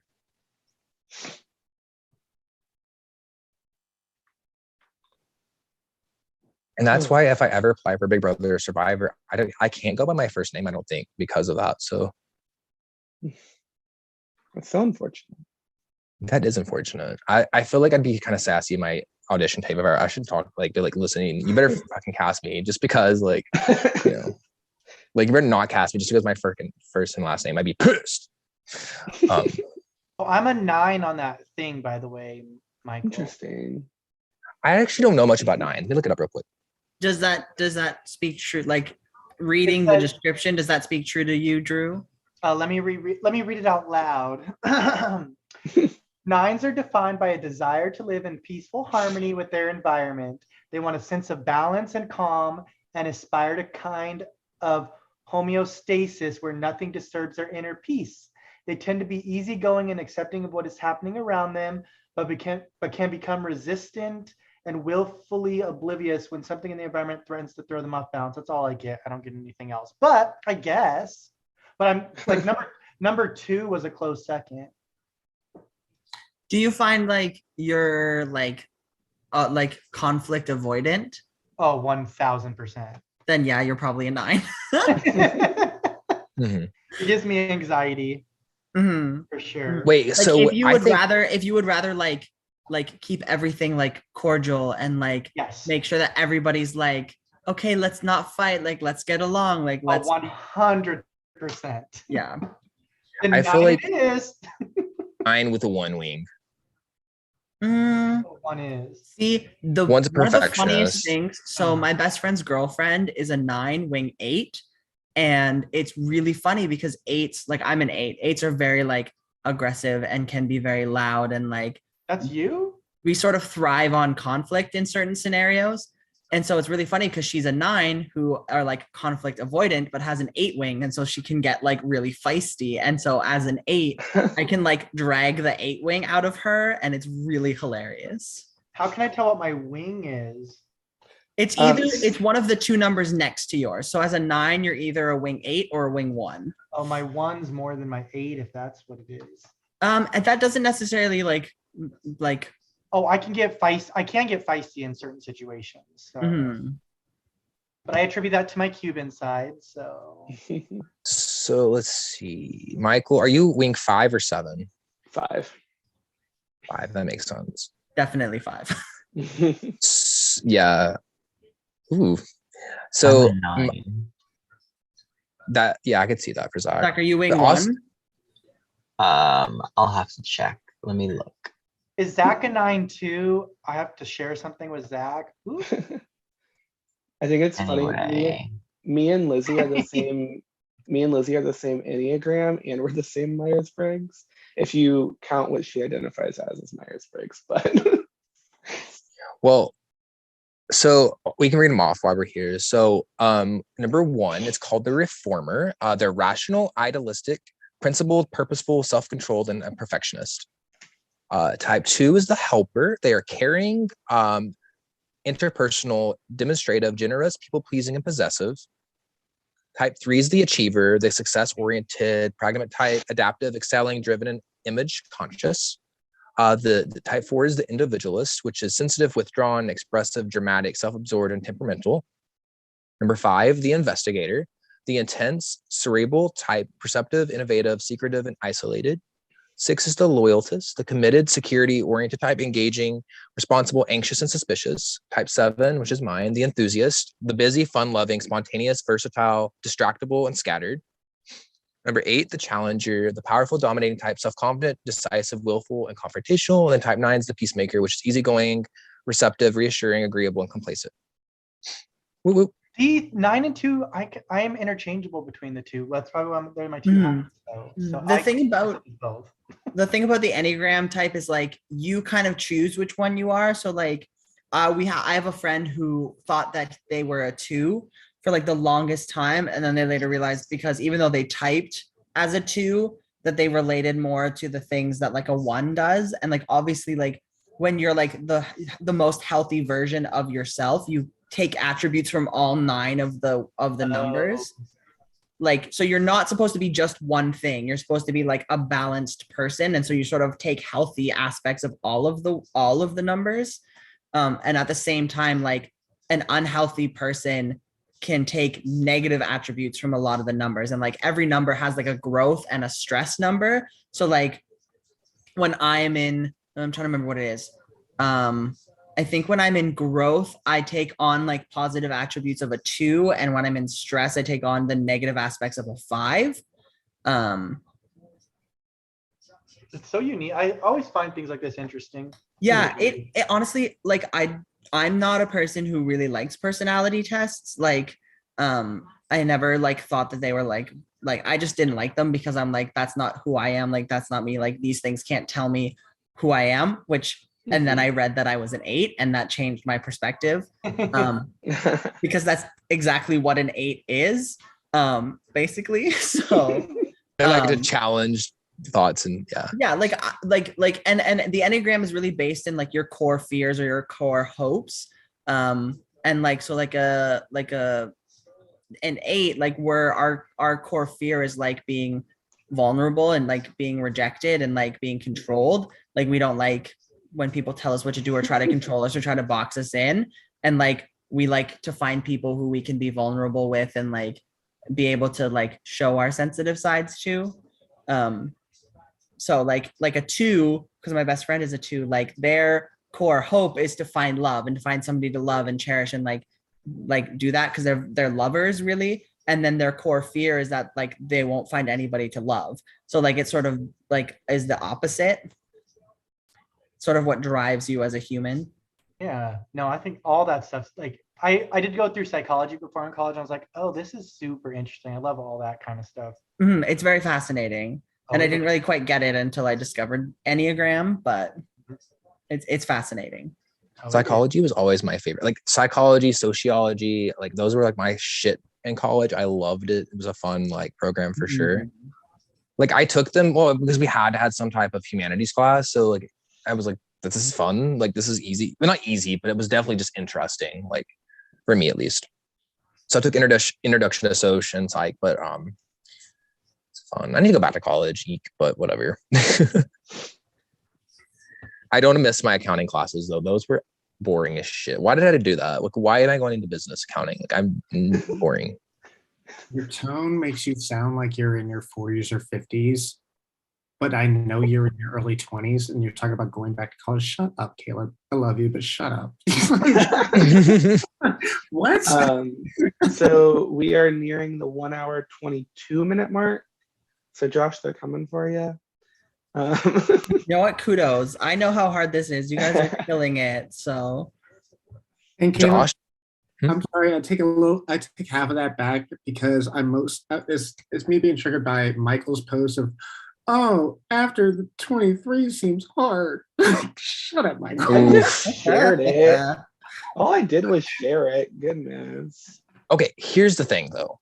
I think once you're out of school, it's harder to go back because you lack the self-motivation to do it. Like for me, like when COVID happened, I was like, well shit, the world's ending. So like, why am I getting a degree? Like who cares? So it's called a so that's why no one preps you for it because it sucks. And no exactly one anyone have a bigger advantage on it than anyone else. And for me, like going into debt is terrifying for me. Like, cause like this is my 6th wing coming out where like I hate owing people anything. Like it drives me absolutely insane. Retweet. So yeah, I don't know. Caleb, I would say that's more of your 7 than your 6 wing. Oh, is it? You think? Yeah. We don't like being tied down to anything. 7s are carefree and you don't like being tied down. That's true. I don't like owing anybody. Yeah. You want to be able to do whatever you want without like having things holding you back. Literally, it's me though. Like with my jobs, like I can't. If I wanted to go on a trip, I want to go on a trip now. Like that's the thing. Like I booked a trip to like California tonight because I was like, I want to go now, and I did. So, and then I met Sam Foster, who's a great person. If you guys know who Sam Foster is, I love Beth. Sam. Shout and out Beth. Yeah, I said and Beth. We love Beth. We love Sam Foster and Beth Deville. They're so good.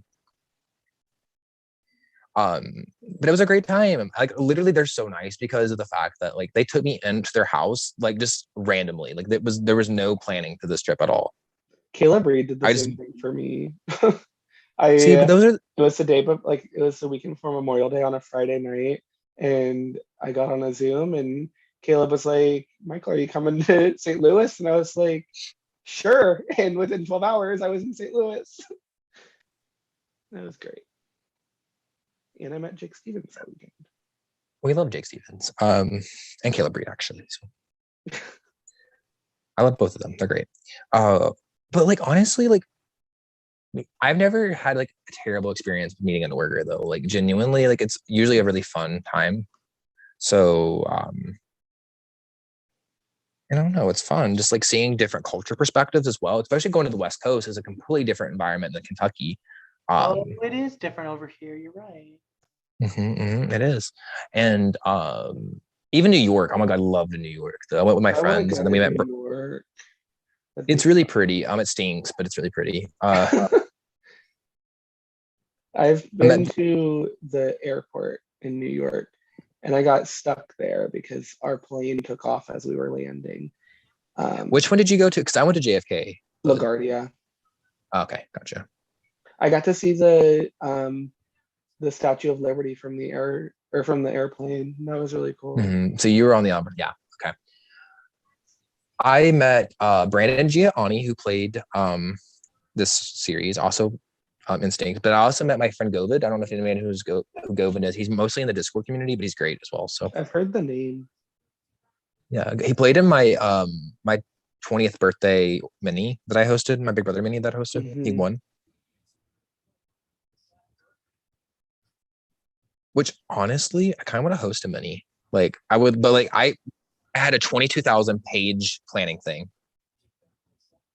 Like 20, not page, 22,000 word paid, like planned out of every competition, every twist, every what I was going to say. That's my six wing. I was about to say that's the six wing. Well, like, never mind. I'm gonna be quiet. I was gonna say something. Or can I? Michael PM some production.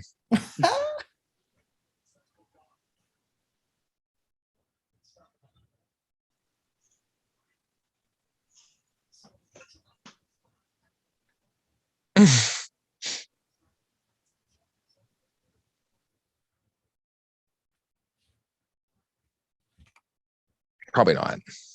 Yeah. Okay.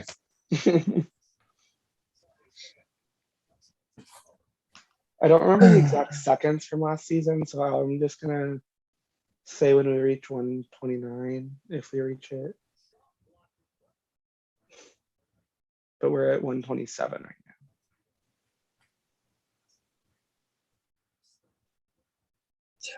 I have such an obsession with like Survivor type thing. Not like Survivor the show, but like survival type shows or like movies or like anything like where you're put into a tricky situation, you're trying to get out of it.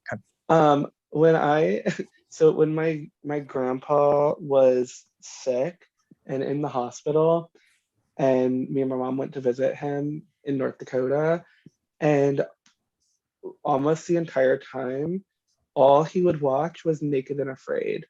And so you have me and my mom sitting in this hospital room with my grandpa watching Naked and Afraid. And I'm like, That's so good. Oh my God.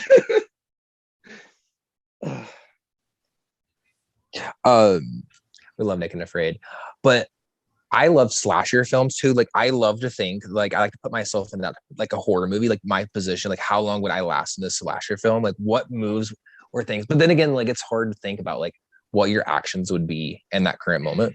Have you seen, oh my gosh, sorry, I don't mean to interrupt No. you, but oh my gosh, they released new posters for Scream with the main three all holding the ghost face mask. Oh shit, dude, I'm gonna have to watch that. Oh my God, we should all have a movie night. That'd I'm be so much so fun. excited. Scream's like one of my all-time favorite movies, and I love Scream. But yeah, the posters, I was like, oh my gosh, this is so good. So do you think you would be like one of the last people left, or do you think you would die? Honestly, that's a good question because I have no idea. For me, I see myself being the last death of the movie. I don't think I'd be the final girl, boy, or whatever. I think I'd be like the last death. You'd be like, yeah, I won't say names to ruin movies, but you'd be like, yeah, I can see like all the people that are like, why didn't you make it? We are now reaching 1 hour 29 minutes. So you guys have beaten Josh from last season. Congrats. Michael, has this competition only been done twice? Trying to think. I feel like we did this in season 8, but I think we did it a little different. I think we made them hold it above their head. Mm-hmm. That season, yes, you did. But Drew, to add on to your thing, like I feel like nowadays horror movies, the tropes aren't as obvious who the final person would be, because it used to was always the girl next door, like the girl that's a virgin. She's like the nice one, wholesome shit, whatever. And then she has to survive at the end, and like, I don't know. I feel you on that. But I think Nev is an amazing final girl. So Sydney Prescott, I should say. Yes, we love Sydney Prescott. Queen. I don't know. Have you ever? I would. Do you play horror games too? I watch a lot on YouTube. My computer's too slow for any PC horror games, but Oh no, I played on the PS. But Until Dawn, amazing game. I've heard that by multiple. That was people. such a good game. Wasn't it? I loved it. Like I love that Hayden Panettiere was one of the characters. Queen. Oh, it was such a good game. I loved it. Really was. I was so mad when I killed one. I only killed one person. I was so mad. I tried to. I lost a few people, unfortunately. Oh. Is that like one of the ones where you make choices and then people die along the way? Yeah. I love those. Oh my gosh, Jeff, heroes. Yes, save the cheerleader, save the world. I have a shirt that says that because that shows. I like that show every season, but I know some people only like the first season. No, I did play Detroit Becomes Human. That one's so good too. I enjoyed it a lot. I went the aggressive route. Like Lincoln, I don't remember his name was, but like we went the route with like the hardcore protesting and shit. Yes. So you need to do, if you like that game, you need to do Heavy Rain. That one's really good, really good. Yeah, I've heard that. I like this. I even want to play the Walking Dead games where like I played those. Those are fun. I played those too. I don't think I finished them all, but I loved those. Yeah, they're so good. Clementine. We love Clementine. I love Clementine. They were all so good. They were. Nerd. And then the new horror one that I'm trying to remember what it's called, but it's like it's an anthology of like horror games right now, and the newest one just came out, and it does have I think it's Ashley Tisdale is the main character, but it's not. I think I know what you're talking about, but yeah, I can't think of the name of it off the top of my tongue. Hey, I can find it. Hold on, because I know one of the games. It's called Ghost of Medan, I think. The Dark Pictures anthology. Yes, I saw that. I wanted to get them, but I was like broke. They're cheap. They're cheap now. Like the older ones are only like 10 or so bucks. Yeah, in the United States, they might be different up here. Oh wait, forgot you're in Canada. Drew, did you ever play the Friday the 13th games? Are you talking about the one where you're Jason or one of the people? Yes, yeah. I did, but that one's more so online, and I don't really. Yeah, Dead by Daylight. I like that one too, but I don't like online games really. So no. Right. Because I don't like the people who are so good. I'm like, I'm here to have fun. I don't want to deal with these people. If there was options to play just by yourself and then NPCs, it'd be better. Agreed. Did you guys know that February 22nd, 2022 is going to be on a Tuesday? So it's just going to be Tuesday. Ah. Good one. You interrupted our video game conversation for that? Oh, he did. I sure did. Okay, bye. I was playing Outlaster on Roblox before this. It was really fun. It's like a survivor Roblox game, and it's extremely well made. I did not think I was going to like it, but it was really fun. I got 5th because I was playing by myself. But obviously there's pre-mades, but whatever. I saw Nick shaking his head. He's like, yes.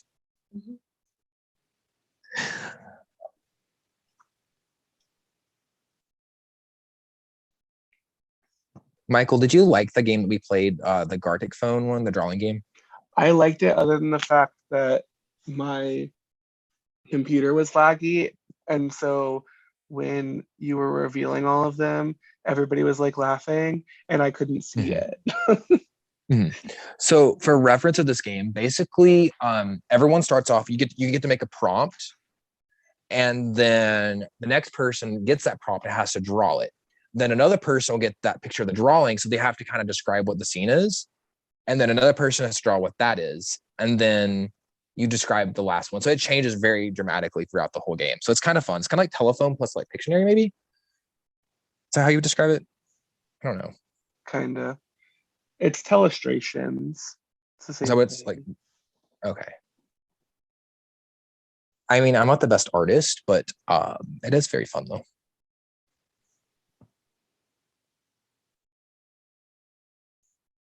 Zach on Prod, are you still here, King? I haven't heard you in a bit. What other Zach is there? Oh my god, that's true. Sorry, that was a little mean. No, that's funny. No, that's funny. I just have a habit of doing that though. I'm sorry. Okay, Michael and Prod, shut up. It's past midnight. I'm like, I'm very awake. Tomorrow is my last day off of my vacation. So I'm really glad to go back to work though. That's very bad to say that because if I'm having a staycation, I'm just so high strung. I have to be doing something. Caleb, you should have just stayed in Dayton and hung out with me this week. We could have fun, except I would have went broke because I'm. You also probably would have gotten really bored because I had to work this week. Yeah, I'd just be sitting in your apartment, sitting Literally. there, probably just harassing people to do live confessionals. I'm bored. Probably.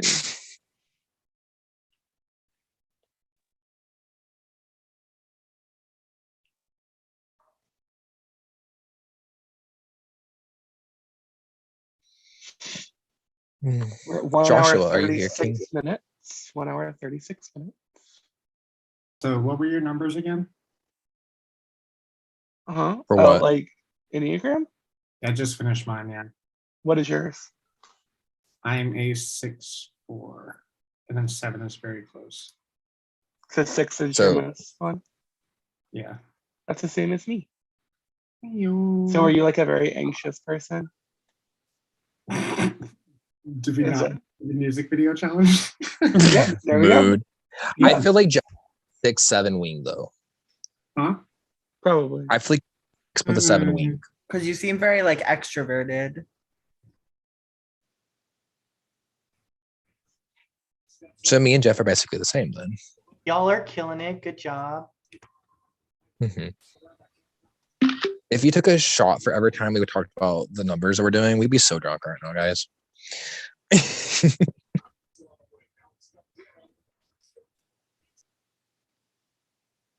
So I was gonna make a Survivor audition tape last night, and then I looked at myself and I was like, "This isn't the look. This isn't the look for me to submit." I asked my mom if I should apply for Survivor, and she's like, "No, you would do terrible." I sent in a video for Big Brother Canada, and I don't think I'm gonna hear back from them. Not that. Well, I did too. I don't know how long. Like, it depends on when they're like actually actively casting too. Mm-hmm. Yeah, I mean, 'Cause it they is might what it be is. Like, I'm waiting. not expecting anything. It just would be really fun. Mhm. My thing is like, I just feel like on Survivor, I'd be targeted so early. You know what you can apply to? Well, Josh can't, but you know what you can apply to is 1984 Live. Well, I'd probably have better shots of making that than I did. Oh, people have a very good shot at making that. Please apply. We need actors. That's Michael saying, please apply. Please apply. Mike- Please apply. Michael, if you give me a good prize pool, like if like, are we going to get like what is it? Stipend? No, what is it? Stipend is what it's called when you go on the jury and you get the money. the winner gets 500. Don't quote me. But don't you have to pay like 400 to play? Yes. I'm dead. Caleb. Sorry, I just clocked him, didn't I? Yes. Is there a problem? You get your money yes, back I work at plus- Kroger. You make You some, get your you money make some back, money back, plus some extra. but that's not Okay, how about so. how about we do 250? Like that should be the price to play. Okay, 250. no, the problem is that we have to rent a house and get materials and feed you. So That's we true. So can't food's do that on included. Food is 250. included. Yeah, like we can't do that on 250. That's the problem. Michael Well, makes that teacher salary. We don't have extra money, okay? Michael does not make a teacher salary. Michael makes a daycare worker salary, which is even worse. Oh, is that even less? It's way less. Eek. well, It's like okay. 75%. If things go to Eek. with, the DCP, I Mhm. would already be in Orlando. So I wouldn't even have to pay for a plane ticket, which would be nice. And didn't you say I would get like a discounted thing if I applied? probably. Oop, not him. No, not because of like, No, just because of like if driving. you if you would have your car there, yes, I would give you a discount or something if you would Because be like willing to Nick, use didn't the you get a car. discount because of a sentence where you lived right there? You could drive everybody from the airport. Was that a thing? I don't remember. Nick says, Nick I ain't saying no talking- comment. I ain't talking to you. Let me clock everybody. Oh, we're on a live too. We reached 1 hour 40 minutes. Aren't you I all just don't sore and tired? Yeah, Drew. They say, Get that, no. Drew. Well, I'm sore and I only lasted 29 minutes. You don't feel the soreness until you put your arms down, so.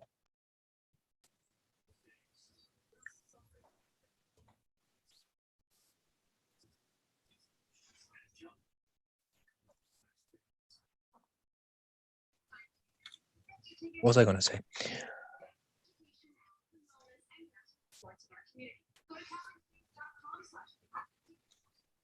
Watch your fingers, guys.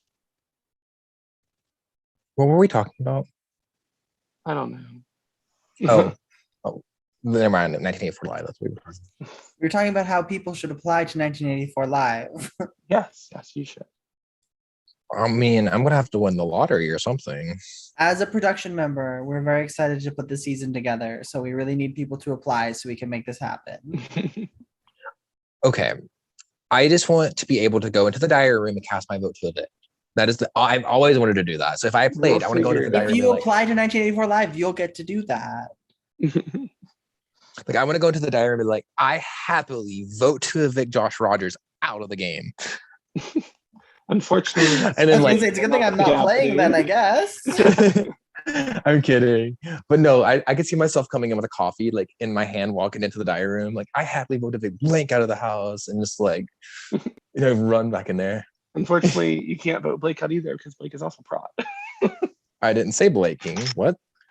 You said Blake. I said blank.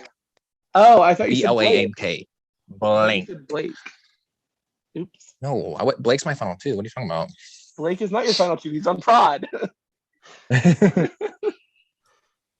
Ugh, Do you want to make a final two or not? Well, I was thinking of Brooks. that- Shout out to Marcus. I just don't know.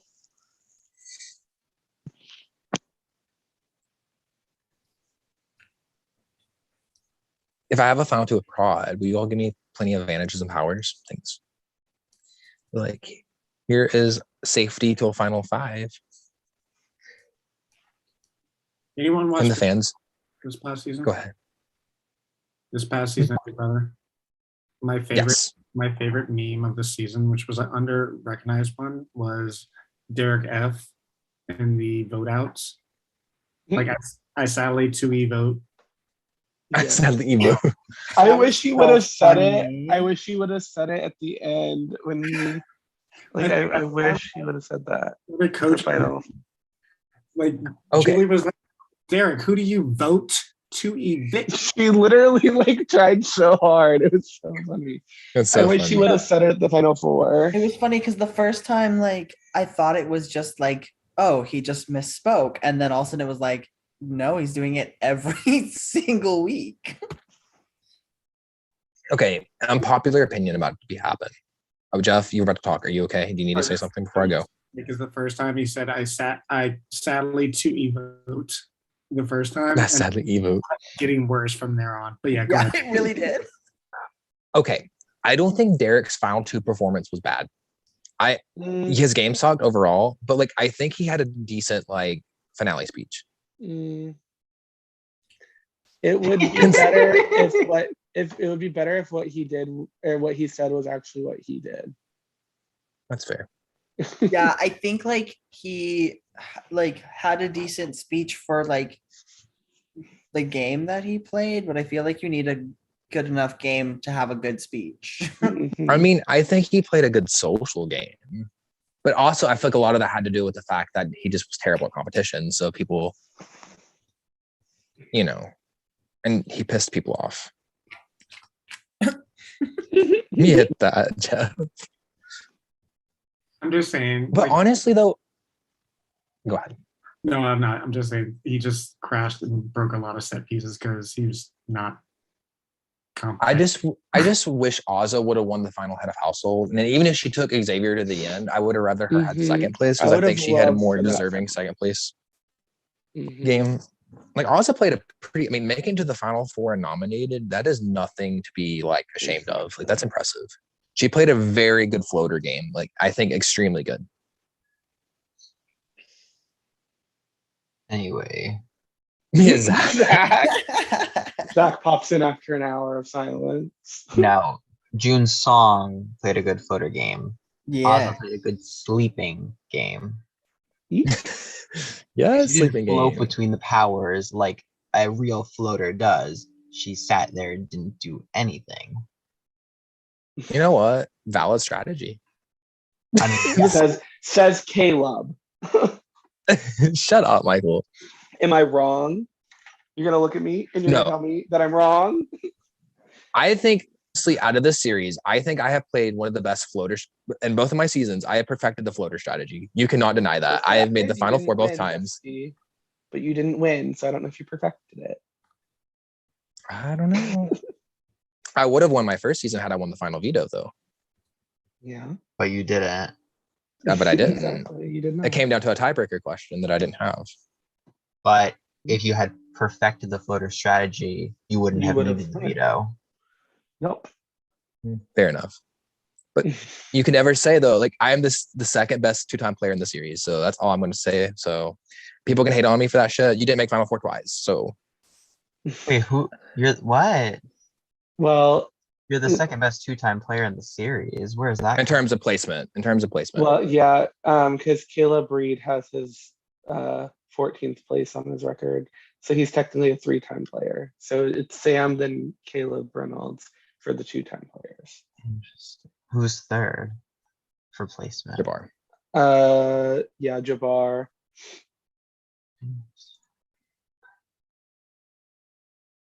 I think Tyler might be next because he got first and sixth. I'd have to go back and look.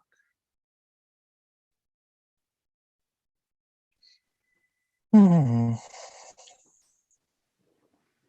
How we feeling, besties? How's it going? Really, they're feeling really good because they're still standing there. Mm-hmm.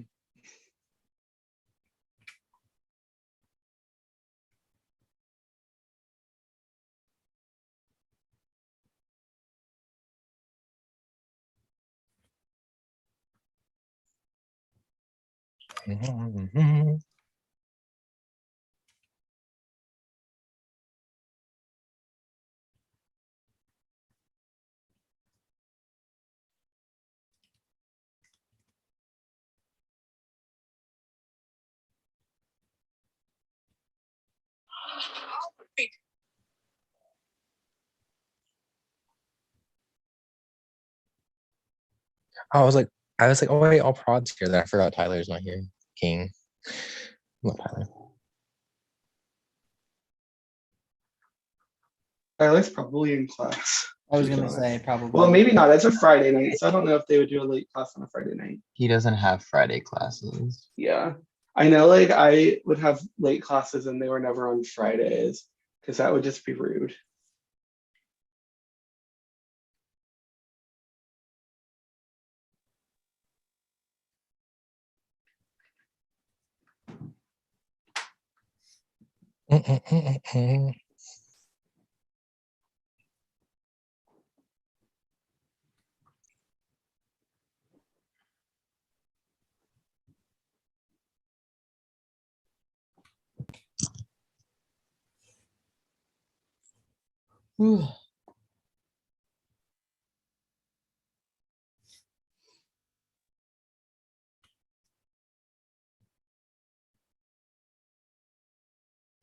I'm about to play Roblox now. I'm bored.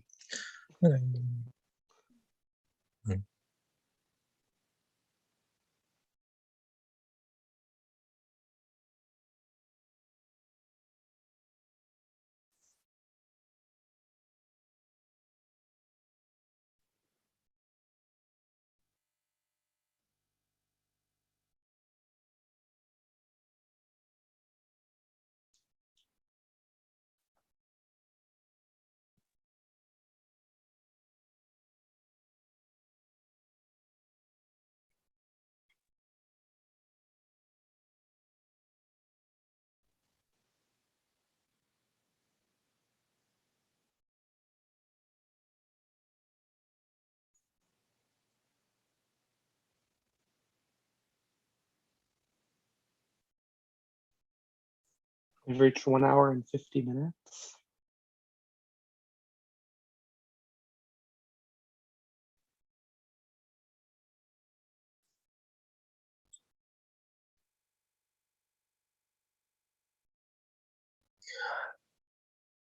Does anybody here watch Total Drama?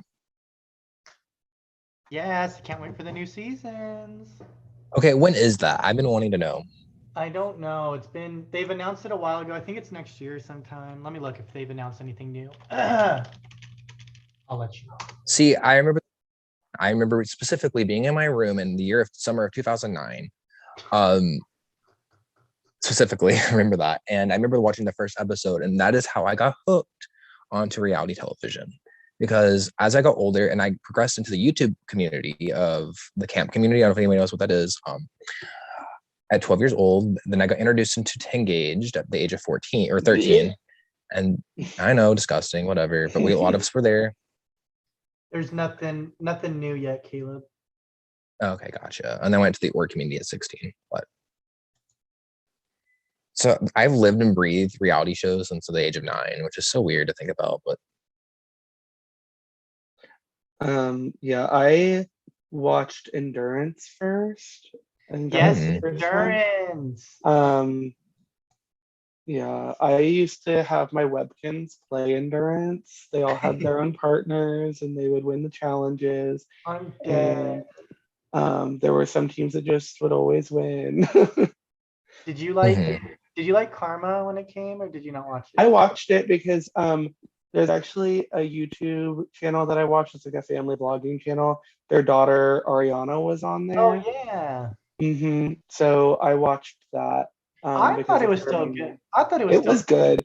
It was a good like substitute for Endurance. Yes. Like it was nice to watch that because it was very similar to Endurance. Oh, agreed. So I enjoyed it. Yes, me too. And I'm sad they took it off of HBO Max. Rude. And I'm sad they only did 1 season. do you think they'll do another, or did it get canceled? No, I think they got rid of it. That stinks. I mean, I'm glad it happened though, because it was Me too. a nice like throwback. Oh, it was definitely. did anyone watch The Glass House? Because I loved that show. I think I did watch it. I could not tell you anything about it, but I do remember. It got canceled because it was too similar to Big Brother. But was that the one where like you got put into limbo or something?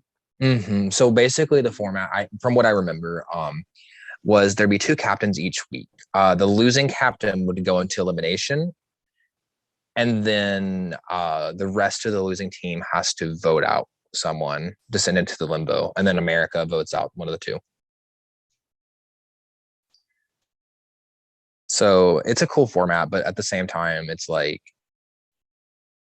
I don't know. I'm not a big fan of shows like strategic shows like that have like the fans vote out people. Like that's why I'm not a big fan of BBUK. But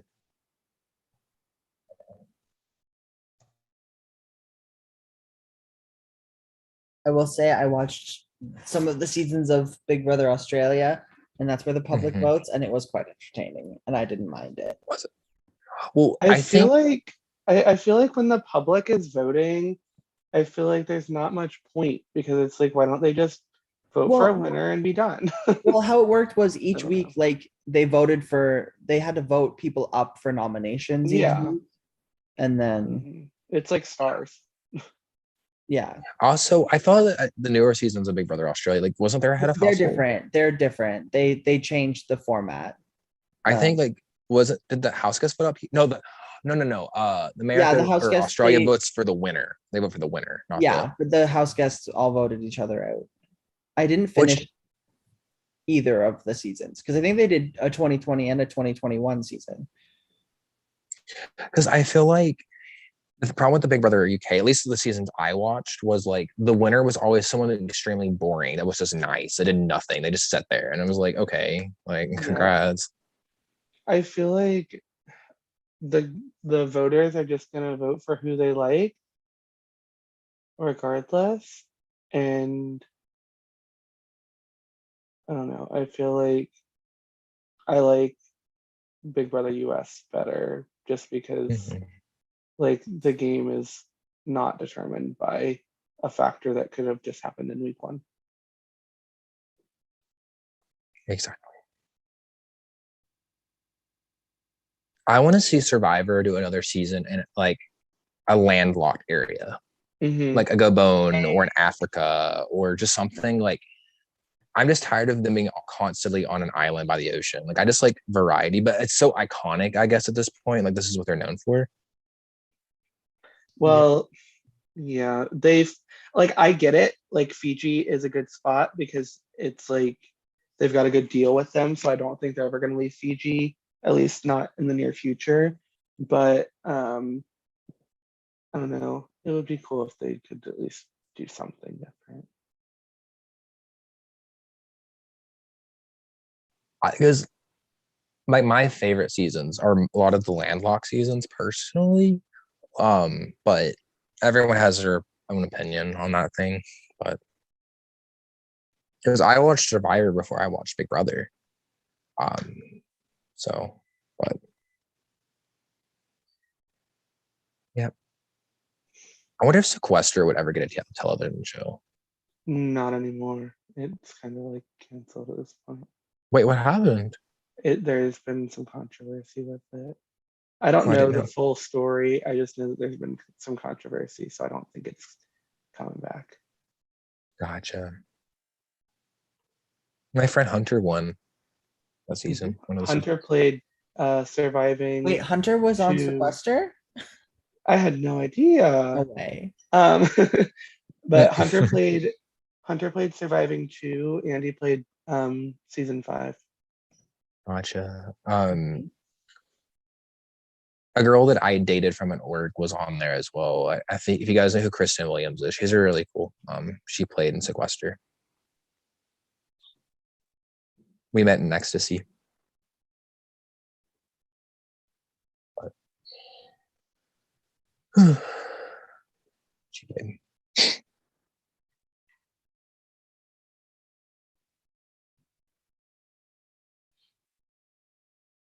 Me at 12:39.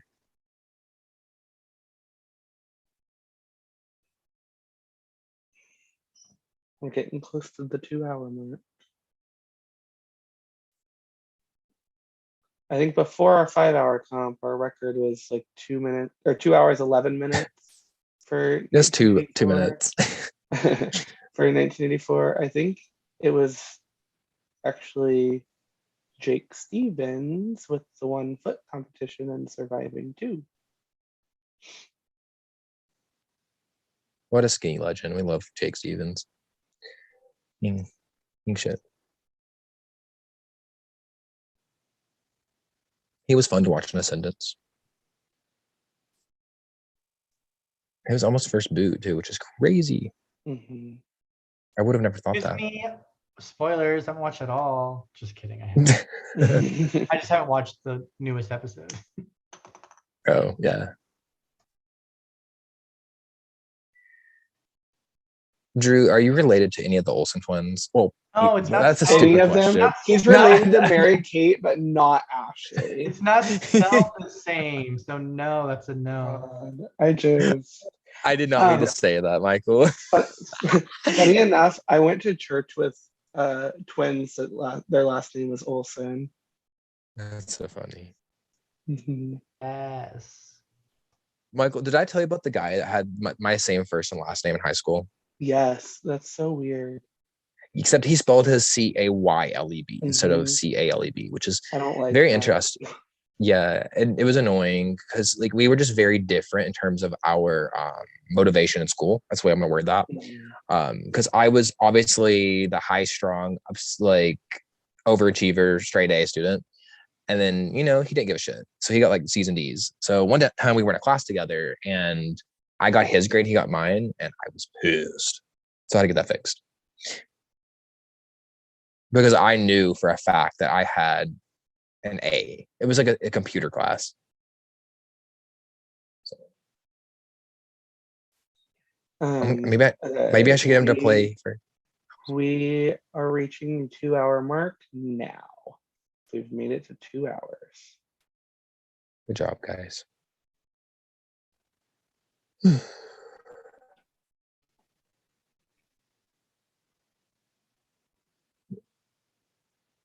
They opened up a. So I don't know if y'all have Salad and Goes, but they opened up like the same company opened up this Angie's Lobster place, and it's like fresh Maine lobster, and the lines are like Mm. so out the door right now. I had to go to that parking lot for different food, and I was like, oh my god, this line is nuts. And it's like $9.99 for all you can eat, not all you can eat, but it's $9.99 for like lobster and fries. So, and look, now all the prod is here for you, Caleb. Oh my God, Oh, hello. we love Tyler Moore. Hi, Tyler. We just made it to the 2-hour mark. Oh, that's really good. Where have you been? I was at the bar, Oh, and now I'm trying to finish my paper. how can you finish a paper? We love being. It was my friend's birthday. You can't just like not go. That's kind of rude. Fair. Are you drunk? No. Well, then that was a waste of a bar. Zach Let's cracks me see. up. I'm a comedian. What can I say? Y'all look so thrilled. You know, Standing there. you know who Zach reminds me of? If you were like a cartoon character, you'd be Daria. Like, if you ever watched Daria, is anyone seen Daria? It's from the 90s. It's an MTV show. I know who Zach looks like to me, but Oh my God, Michael. what? I mean, I can, no. What? PMs. I know you're going to say, obviously. Who am I gonna say? I'm PMing you. I don't understand what's happening. Oh yeah. Zach I've talked to Zach about that. Why is this a big secret? Zach reminds me of Cochrane, but then Cochrane reminds me of the guy from Ratatouille. Linguine, Mr. Linguini or whatever his name is. Mhm. Doesn't Zach have his last name on here as Rav anyway? So it's like ravioli. So you're right. Mhm. Yeah. Okay. Do you like ravioli? Unless that's his real last name, but I think he said he doesn't trust people on the internet, so it's probably not. It is my real last name. It's very Italian inherited. It's ravioli? No, is it really? Mhm. Hold on. I just okay, Drew. I- You know, Italy is just such a pretty like country. Like, it's just so beautiful from the pictures I've seen of it. Has anyone been to Italy? Pictures you've seen of it. You know, then I also think when I think of Italy, I think of that movie of the kids coming out of the water. Oh my God, what's it called? The Disney movie or Pixar movie, whatever. Luca? Luca, yes. That's Yes. so Who good. just said Luke? Luca. No, you said Luke. You said Luke. Caleb said No. Luca. No, I 1000% said Luca. No, you said Luca. Maybe you said Luca with a Luca. I think No, he said I I said- think he said Luke like he put the into it, you know. Oh, I okay, said gotcha. Luca.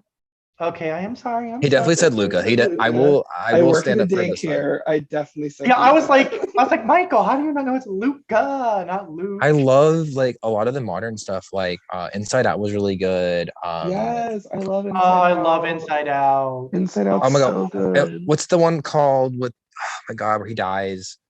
He's a spirit. Excuse me. Soul? Soul. Yeah. Soul. Oh, that Yeah, was so Soul. good too. Oh, did you all watch Encanto yet? That was good. Not I yet. did I have not. not. It's good. Y'all need to see it. It's cute. I loved okay, so Josh showed me and Michael and Lizzie the Shrek musical. That was I talked extremely about good. that with my assistant director. It's so funny. I saw the Shrek I've caught my- in person. If y'all have You saw it not in watched person? Shrek the musical, y'all better because it's so good. I Okay, have so I have a I- memory from it. I went in 2009. I went to Shrek the Musical, but I feel like I don't remember if it was like the same screenplay or whatever as the movie was or not. It's so pretty though. Like, Broadway. I don't know if pretty is the word I would use. Speaking of Shrek, you guys know about the dark Easter eggs in Shrek? tell me some of them. I'm sure there's plenty. There's plenty. The one that stands out the most is how they show the three bears at first, the papa bear, mama bear, and the baby bear. Mhm. And then later on, you see them in the background, and you just see the papa bear and the baby bear crying in a cage. And then further in the movie, you're in the castle in Lord Farquaad's chambers, and you see this bear skin rug on the floor. It's the mama bear. Oh my god. Bear skin That- rug that's has so the bell good. on it that the mama bear had to indicate that's the mom. Oh my god. Yeah, That's so sad. Okay, but that's like so clever. right. And laid out. Like, It's very clever, but very sad.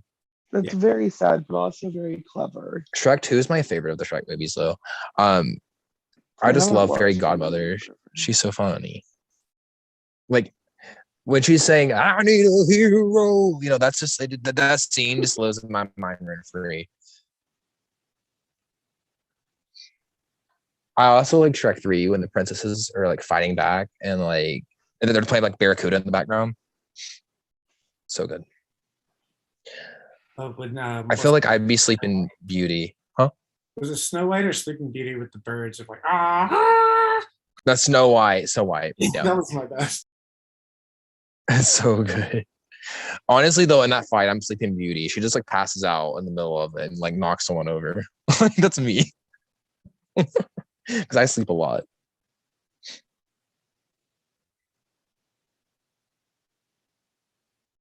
I can.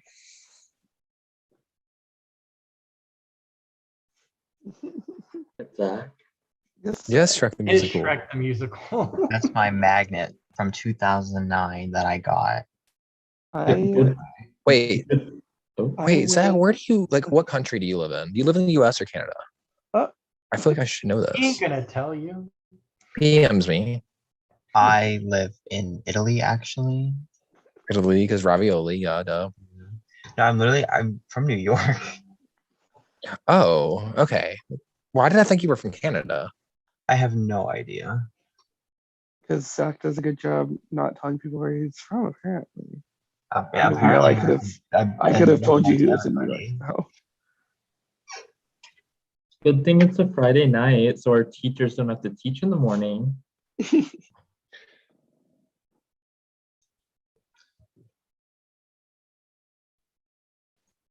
I thought it was You kind know, of funny.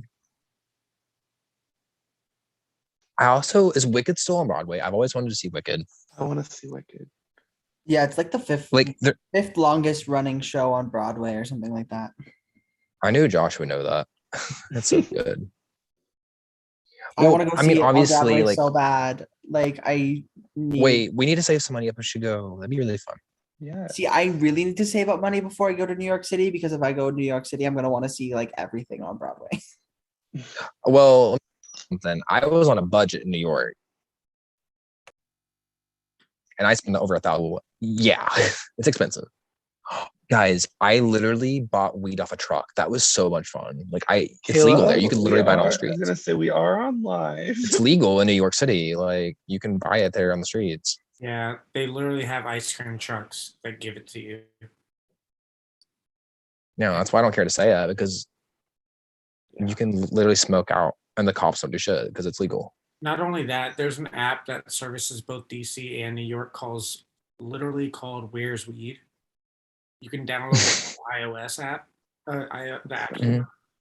and it only works in those two areas because it's the legal areas for it to be recreational. And it's just you don't need a card, it's just dispensaries and everything. It's crazy. And don't use it. Here's my thing. I think the reason why weed is not legal, and there's just some conspiracy theories here, is because like the pharmaceutical companies make way too much money off of what they sell through that, and like weed would help with a lot of things. Like, so like what they would lose a lot of money. Not to mention big tobacco. Exactly. Tobacco companies would lose a lot of money as well. So that Virginia was one of the recent states to loosen up on it. I was like, wait, I thought Virginia would be the last one with all their tobacco farms. Here Exactly. on like here at like the beaches, like if you go to the beach, there's people that walk around and like offer you joints and beers. And it's like Yeah, and it's totally normal. Yes, Tyler, Canada sounds like a magical place. We've Canada? yeah, people literally like smoke weed at like bus stops, and it's kind of like I kind of hate it. Like I don't know, I smoke, but I'm like I kind of hate it when people are doing it at like a bus stop. I'm like, away from me. Let me tell you something. I'd be throwing my antidepressants down the toilet if once weed becomes legal here. I'm saying, fuck the Lexapro, let's smoke us a joint. Like, it would just be so much better. I hated Lexapro. We Yeah. are reaching the 2 hour and 11 minute mark very shortly. If my memory doesn't mislead me, then I believe this is the second longest endurance comp of 1984, including surviving. You guys did that shit. How about it work? Yes. We've got about 3.5 hours to go if you want to break a record. You know, I will say this though. If I ever And we're not have going to break a kid, record. I know. though. We should just be Ooh. done. One of you can just drop. Oh, that Michael. It's not that hard. You just have to spread your arms out just a little bit. The ball will drop and we'll be done. I will say this, Michael. You know what? You can trust them to hold your kids because they're not going to drop those kids. And And they are both teachers. I mean, they are teachers. Oh my God, Michael, we're psychic.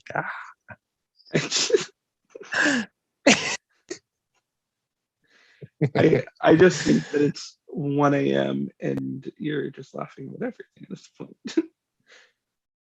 I mean, I have an iced coffee in my hand, so Oh my God, I you could be here all reminded night. me. I just made coffee. Thanks for reminding me. See, Tyler, I mean, this is why we're friends. Honestly, for the people watching this right now, Lizzie brings up a good point. She was messaging me and she's like, this is like a podcast. Like, it really is. Like, you're listening to me and Michael mostly talking, and then you just see, like, in the background, Sarah and Nick. Horrible So- podcast. Zach said, I'm tuning out. So Like this is not the thing podcast I want to like listen talking about like nothing for to. like Basically. 2 hours. Like anyway. Well, Zach, what would you talk about on your podcast?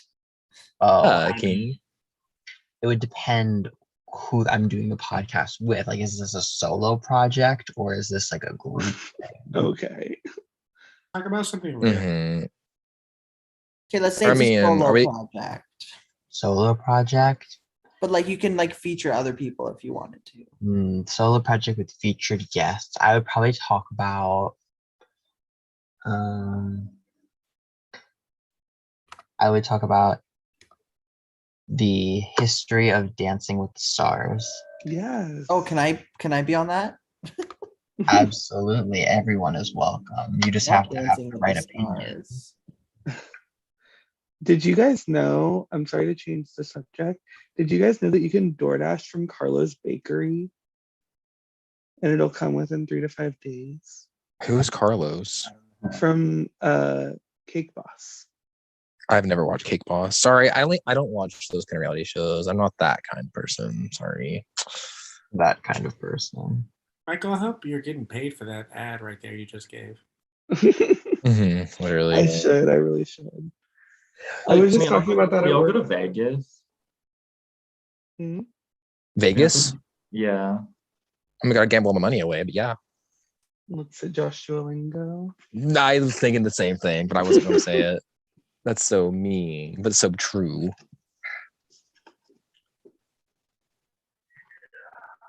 You know, we were playing Jackbox and we had to do the category of reality shows, and we were all picking people for what. Michael, what were you again? Were you like?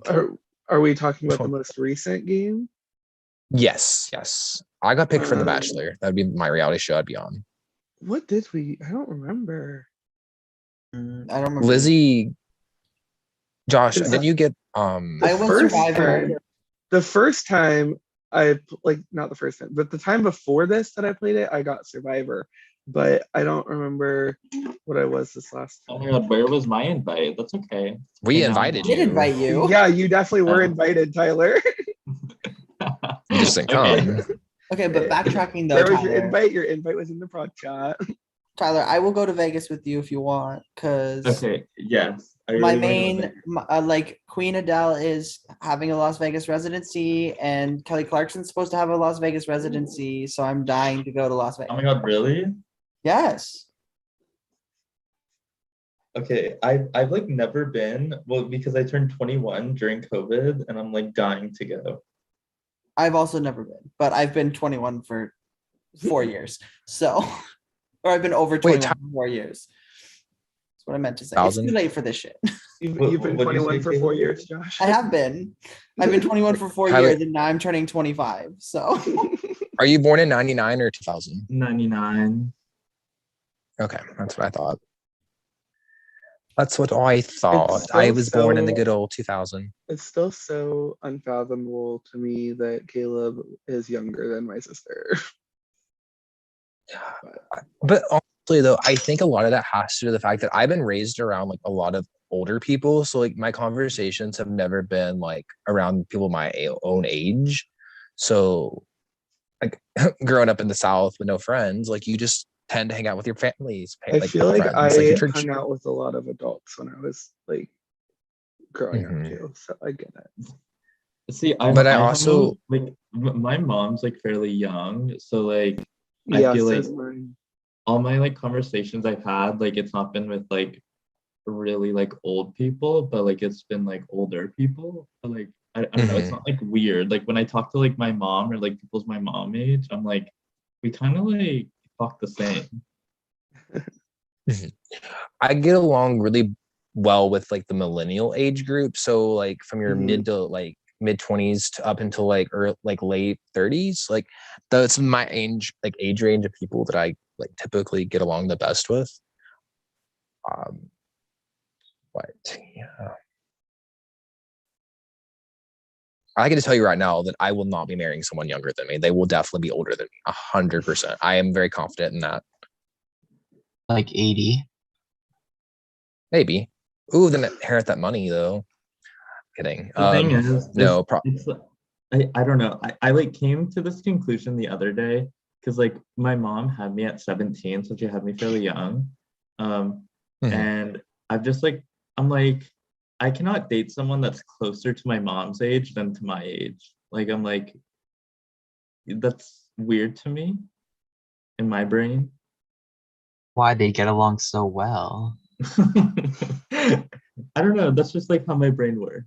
I Like, almost just sprayed my drink onto my laptop when you said that, Zach. See? I'm a comedian. What can I say? I just don't know. I bring But, the like- entertainment. I was obviously the most entertaining person on my season. I mean, you did Kennedy win for a says reason. hi. What did you say? I said Kennedy says hi. Oh, tell her I say hi. See? Comedian. Anyways, what were we talking about? Oh, dating older people or people of, yeah. Look, I think I would date someone up to 20 years older than me.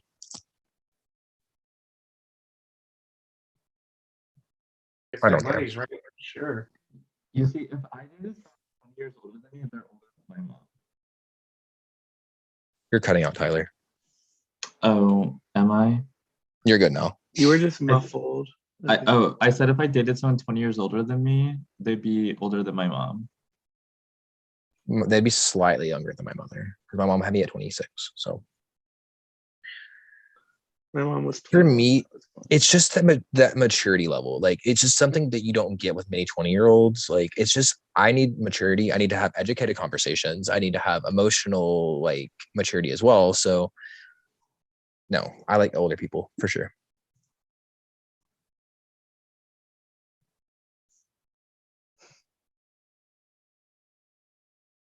And sometimes I just like want to drink coffee and watch Dr. Phil. Oh, I do that all the time. Dr. Phil is something. It's so good. He, like Dr. Phil will just randomly show up in my YouTube recommended, and I'm like, okay, let's just see what this is. And then I watch Dr. Phil clips for 2 hours, and then I'm like, why did I do this to myself? Dr. Phil is so bad. Dr. It's Quinn is so where it's at. You know, it's so good, Maury. Maury is so good. God. I like Jerry Springer. I like what's his name? Oh my god. He was on Jerry Springer, but then he had his own show. Oh my god. Wilkos? Steve Wilkos. Yes. Shout out to Bria being on Dr. Phil. When I was in high school started for me at 8:45. That's so late. So I watched Maury until 8:30, and then I left for school. That's so fun. I watch Dr. Quinn every morning before work, so.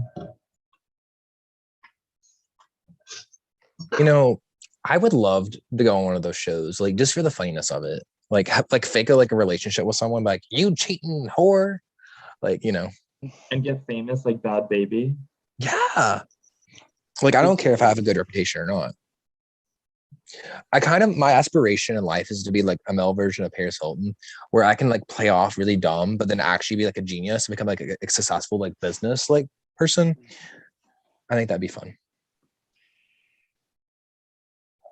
Because I used to watch The Simple Life as a kid with Nicole Richie and Paris Hilton.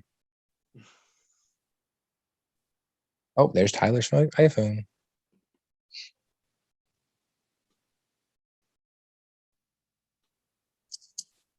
Yeah, I can't like type on my computer or you can't hear me. So I decided I would switching to my phone.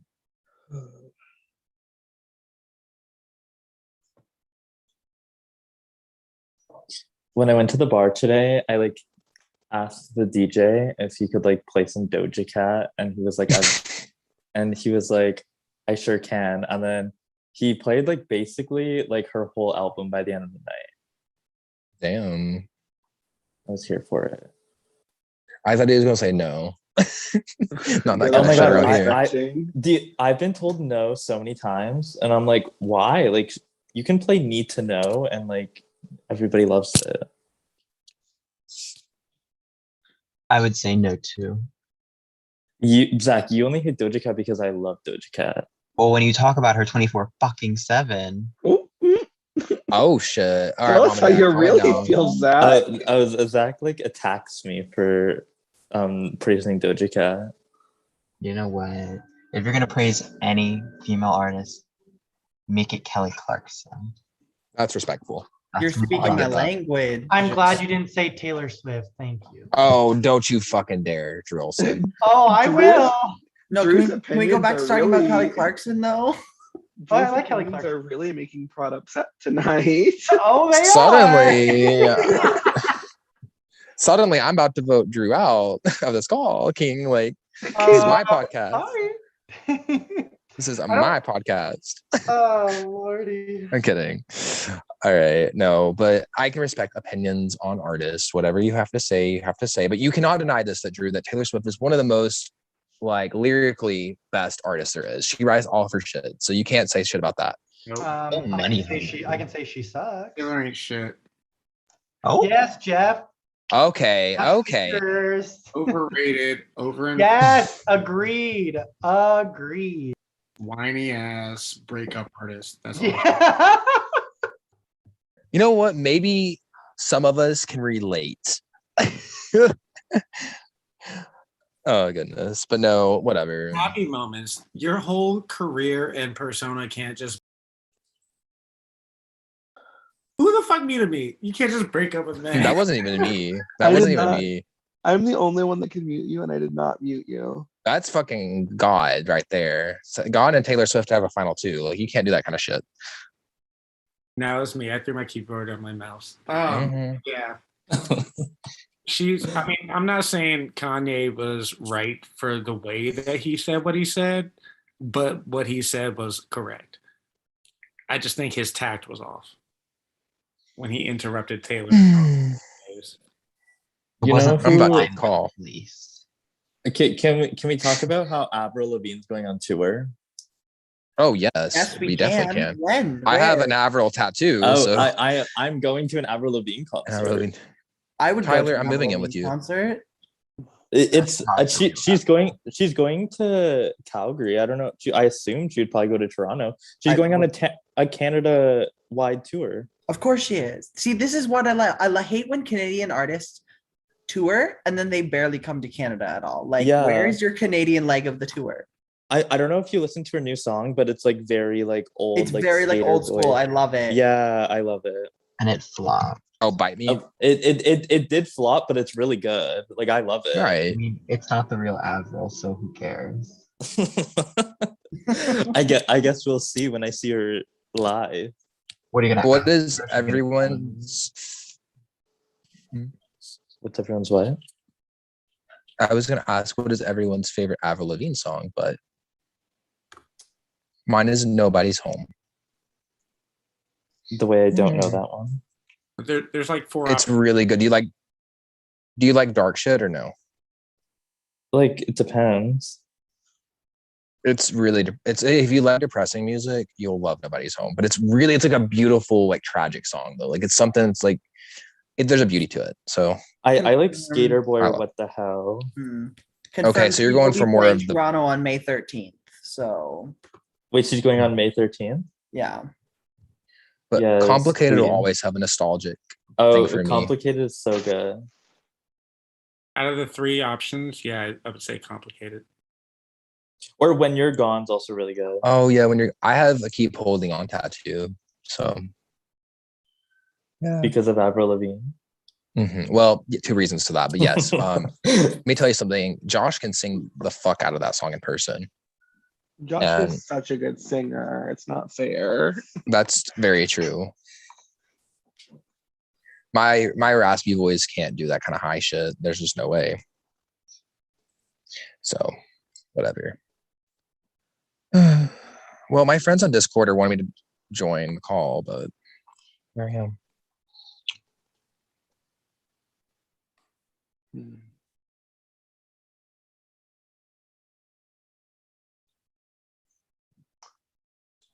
So I like looked at my exam schedule a couple days ago, and I have 3 exams back to back to back. We don't like that. And I looked at like my school conduct because I was told that's not allowed, and it's not allowed. So they have to move it. Because that's like 9 hours straight of writing exams. You can do this, King. Tyler, Oh, would no. you say? Oh, go What? ahead. No, I was just going to ask you. Do you think you're good at writing papers? No. Who's the However, no for me? This project is not strictly a paper. I've been working on it all week. I've probably been working on it for a good like 35 to 40 hours this week. And I put it into like an Excel. So it's like I did all my Excel work and then I have to like explain it in like a memo kind of thing. And my Excel work is 47 pages long. Oh no. That's not good. And now I'm struggling to write the memo, the 3-page memo that I'm supposed to write. So like, I always hated writing memos though, honestly. Okay, friends. I am going to leave this conversation, but I want to say good job to both Sarah and Nick. You guys are absolutely killing it. I would have been out an hour and 55 minutes ago. So congratulations. Is Eviction still going to be tonight, Michael, I'm assuming? Yep. Okay. Well, if I am not back before the eviction, good luck to everybody. Love you all. Good night.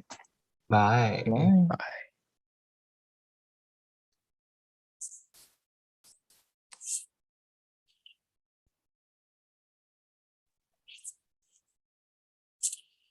The way I want to stay around until the eviction, but I have to work in the morning, so I should probably go to bed. you work on a Saturday? Yeah, it's my Saturday to work. I work like every third Saturday. Oh, that's gross. Yeah, it's only like a 4-hour shift, so it's not bad, but it's also work on a Saturday. I feel like my motivation would be like a 0. Yeah, last time I worked on a Saturday, it was dead. And so it was really nice because I didn't have to do a whole lot. So I'm hoping it's dead again tomorrow. But at least I get like next week on Friday, I get to leave at 1 because I worked on Saturday. So Oh, that's nice. yeah, especially because it's my birthday. We have reached the 2.5 hour mark. Yes, beating the record. We're about halfway to reading the record. Less We're than getting there. halfway. Less than halfway. Actually. That competition was so fun. It was great.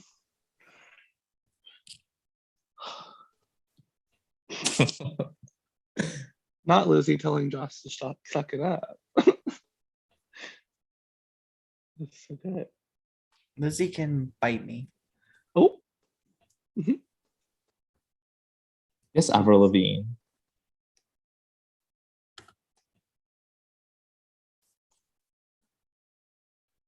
The liquor store's closed in 50 minutes, but like I'm working on my paper, but like I want like wine when I'm done.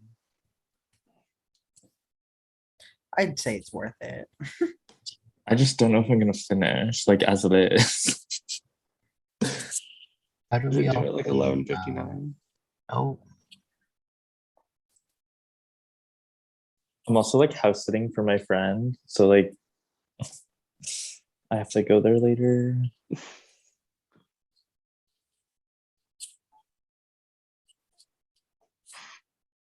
how do we all You feel just- about Selena Gomez? That's a queen. Okay, good Thank- talk. Thank you for the input, everybody. I agree. She's great. I agree. She gets too much hate for her vocals, but you know what? She's trying her best. Autotune saved her.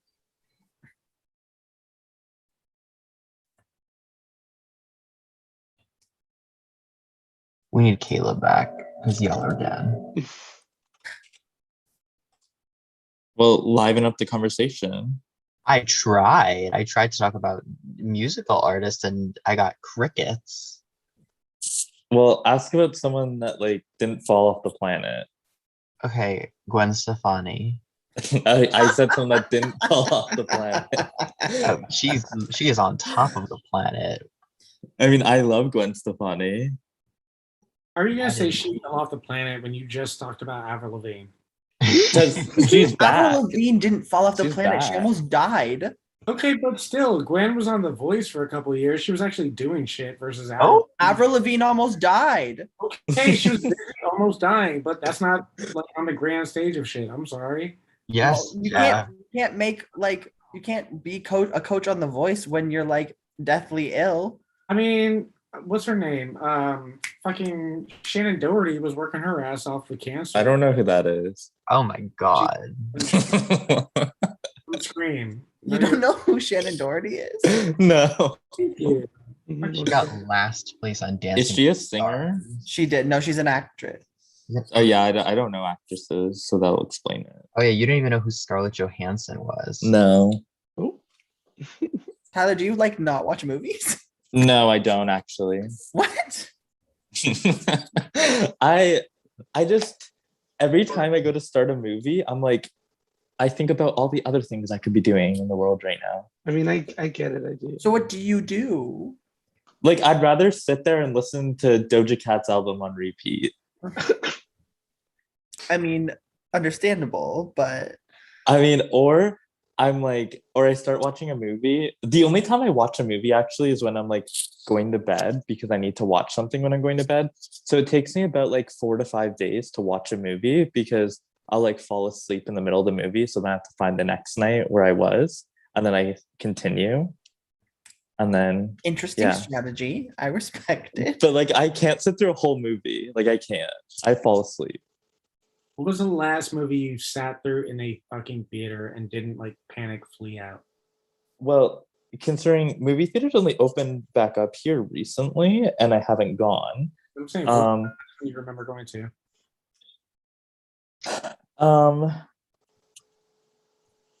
Oh Lord, it was a I think it was called Mother's Day, like years and years ago. Mother's Day. It was on Mother's Day, and I went with my mom. She dragged me to it. Google's Mother's Day movie, 2016 movie. Yep, that sounds about right. Maybe we all just went to go Google how old that movie was. Starring Jennifer Aniston. Yes, Queen. Honestly, this looks horrible. It has a good cast, but I don't think I could sit through it. Yeah, I was It so was glad. kind of good. Oh. I was Has so an glad when theaters 8%. opened back up in the summer. Like it was so good. It has an 8% on Rotten Tomatoes. Okay, every movie I tell you, you're like on Rotten Tomatoes. This is what they got.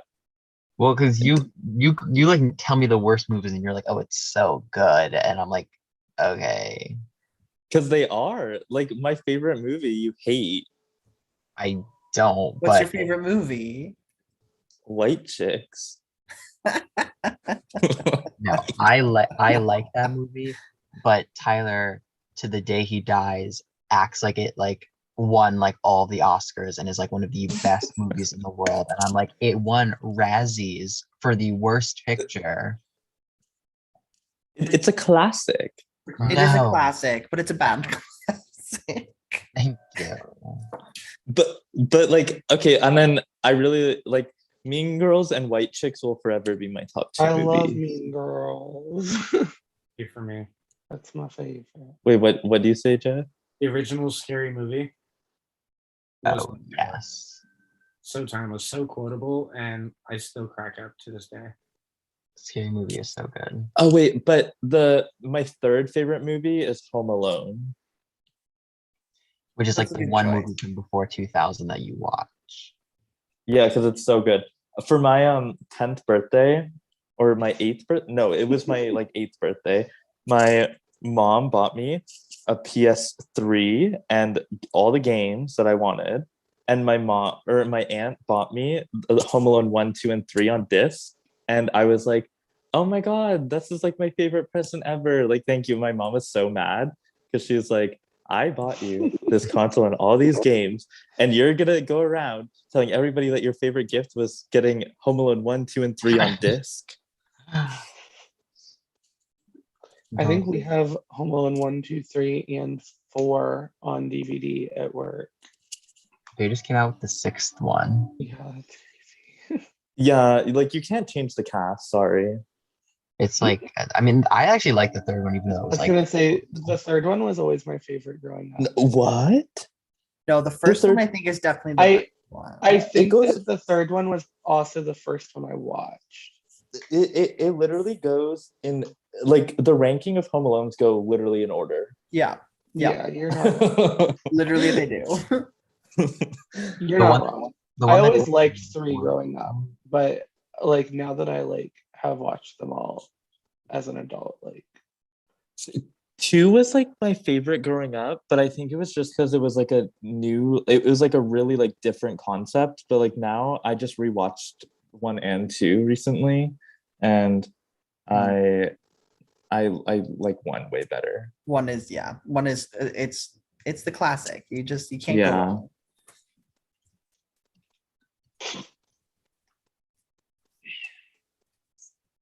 how's everybody feeling? We haven't heard much from Sarah. I think I'm getting ghost pains because like my neck and shoulders are hurting really bad. PTSD, Josh? I'm just watching y'all. My body is reacting. We've gone more than an hour over what you had to last season. Yeah, because Jay dropped. If Jay didn't drop, we would have been up there forever. I mean, that's kind of how it works. If you don't drop, then you No, but he stay. like willingly dropped. I know.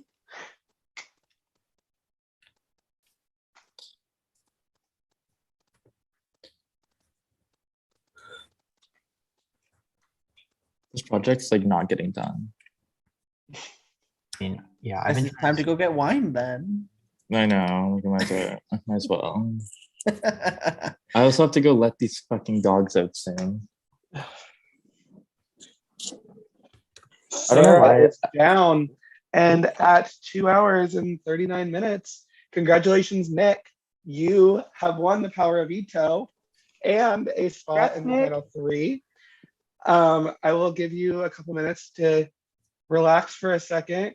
And then when you are ready, we can do the power of veto ceremony. Let me unspotlight you You guys. both killed it. Good job. Wow, that was awesome.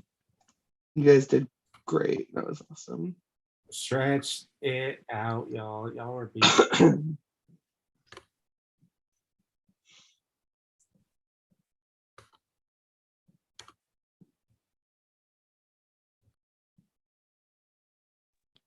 My forearms are in so much pain. I can only imagine.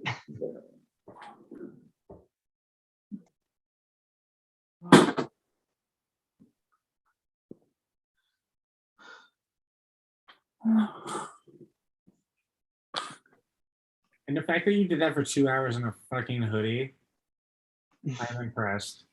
Same. My back was hurting the most. Is that why you kept on like bending down? Yes, I'm stretching my back. You were like, my back. My back was hurting so bad. Yeah.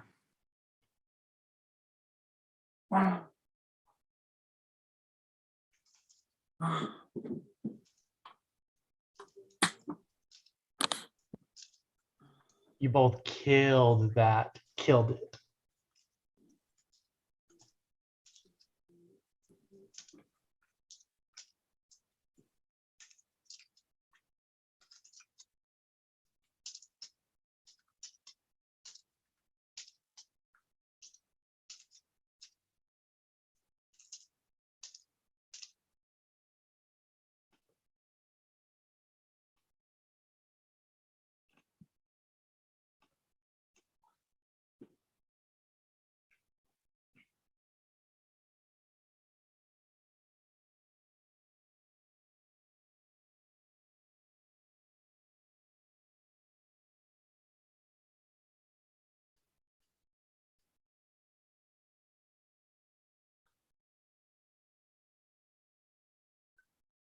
Okay, so what we will do is we will make it official in a second.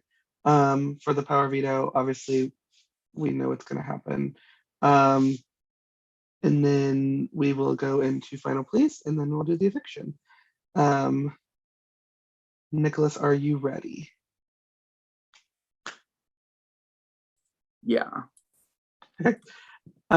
So hello and welcome to the week 11 Power of Veto ceremony for 1984 Fatal Attraction. This week, Sarah is the head of household. She has named Jeff and Drew as nominees. Nicholas has won the Power of Veto. Nicholas, you can give us the official decision, even though there's not much you can do. For the first time this season, I am not going to use the power of veto. Okay, so with that, our final nominees this week are Drew and Jeff. Before we get to the vote, I would like to give each of the two nominees a chance to give us their final plea. So Drew, you can go first. I don't know if you're able to, you can come back on cam too if you'd like to. I don't know if I made you not or whatever, but. Sorry, I'm coming. My camera is down. Well, congratulations, Nick. You definitely deserve that. I know we've been together since the beginning. I know you are scared of potentially me beating you in the end, but I hands down guarantee you, Sarah will beat you way more than I can. So if you want a shot at even getting a chance to win, you need someone there to help you to take out Sarah. I think I can help you do that in this final round. I think I've pissed off a lot of jury members in this game, and I do think you can beat me in the end. And I think I can win the final HOH and send Sarah home. So you do have that chance. I know you may think because of my numbers that that you can beat Jeff easier in a challenge, but that means Sarah can just as much. And regardless of who she sits next to, she is going to win. So please, please, please reconsider this, Nick. I know you think I'm a big threat, but I've had to win challenges and piss off people. And I know that Jackson probably went there and tainted the jury, and they won't vote for me. I had to play that double agent game and get pissed off. Nothing against Jeff. Jeff has not had to piss people off. So if he gets to the end, he has a good shot too. But Sarah is going to win this game. And I know you've said that all game, and I want to be there to help you take her out. I truly do think you have a shot against me. So please just give me the shot to help you take out Sarah. It would mean the world to me. We've worked hand in hand together. Just please give me one last chance, Nick. And if you win the final HOH and want to still take me out, then that's fine. But please let me sit there to help you. I promise you, I can help you take out Sarah, who easily sweeps the jury. You sit next to me. You have a shot to get at least more votes than you would against Sarah. So please, please, please reconsider, Nick. It would mean a lot to me. You know how much this game's meant to me. And I know I can help you beat Sarah. I know it. I know it. So please, I know this is me rambling a lot, but please reconsider. I think I'm your best chance to win this game and help you take out Sarah. Thank you, Drew. Jeff, you can give us your final plea. So basically everything Drew said, but like in my tone. Yeah, I don't want to elaborate too much. I've had a good time. I've played a very straightforward game, gaily forward game with all of y'all and kept everything on the surface. You know where I'm at, you know where I've done and what I can do. So trust your judgment, play what's best for your game, and yeah, let's ride the shit out. Thank you, Jeff. Thank you both.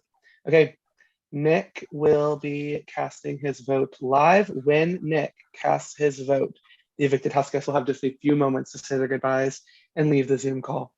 Nicholas, you may give us your decision. Oh my God, there's so much to think about. Oh my God, this whole game, I have been preaching and preaching and preaching. Chess, chess, chess. Think with your head, not your heart.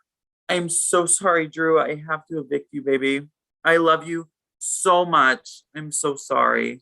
Okay, to make it official, Drew, you have been evicted from 1984. You can give us your goodbyes. I'm going to stay classy, so it's A-okay. I've enjoyed getting to play this game with all three of you. You have all been a pleasure. You definitely all I want to stay in contact with because I love each and every one of you. Jeff, I do wish we would have connected sooner, but I've loved our talks and our convos. I'm definitely going to miss you and all your fun stories. Sarah, you've been a beast to compete against and play with. You're an absolute star. Nothing I said I'm holding against you. I hope you know it's all game. You're a threat, and you know, I think you know that. And I adore you as a person, and I cannot wait to meet you in real life whenever that is. I think we'll have a kick-ass time. And Nick, I know you've talked about playing this game, chess piece, chess piece, chess piece. And I understand that. I figured I already knew, I had a feeling you would take me out, so it's not too much of a blind side. I just hope you have the skills enough to beat Sarah in the final three, and hope you don't regret this decision because you would have been guaranteed a spot in the final two if you brought me. Just saying, I think Sarah and I both would have brought you. But I am proud of the way I played this game. I have no regrets. And I'm going to keep my head held high. And yeah, I have nothing really much more to say except thank you all so much for making my last game for a very, very, very long time memorable. And I'm glad to join Caleb and Jabbar and all the fun legends in fourth place. So thank you, production, for casting me as well. And yeah, good luck to the final three. I wish you all the best luck, and I will see you on finale night. Thanks, y'all. Drew, it's been great having you, but it is time for you to go. Okay, Nicholas, Sarah, and Jeff, you are the final three of 1984 Fatal Attraction.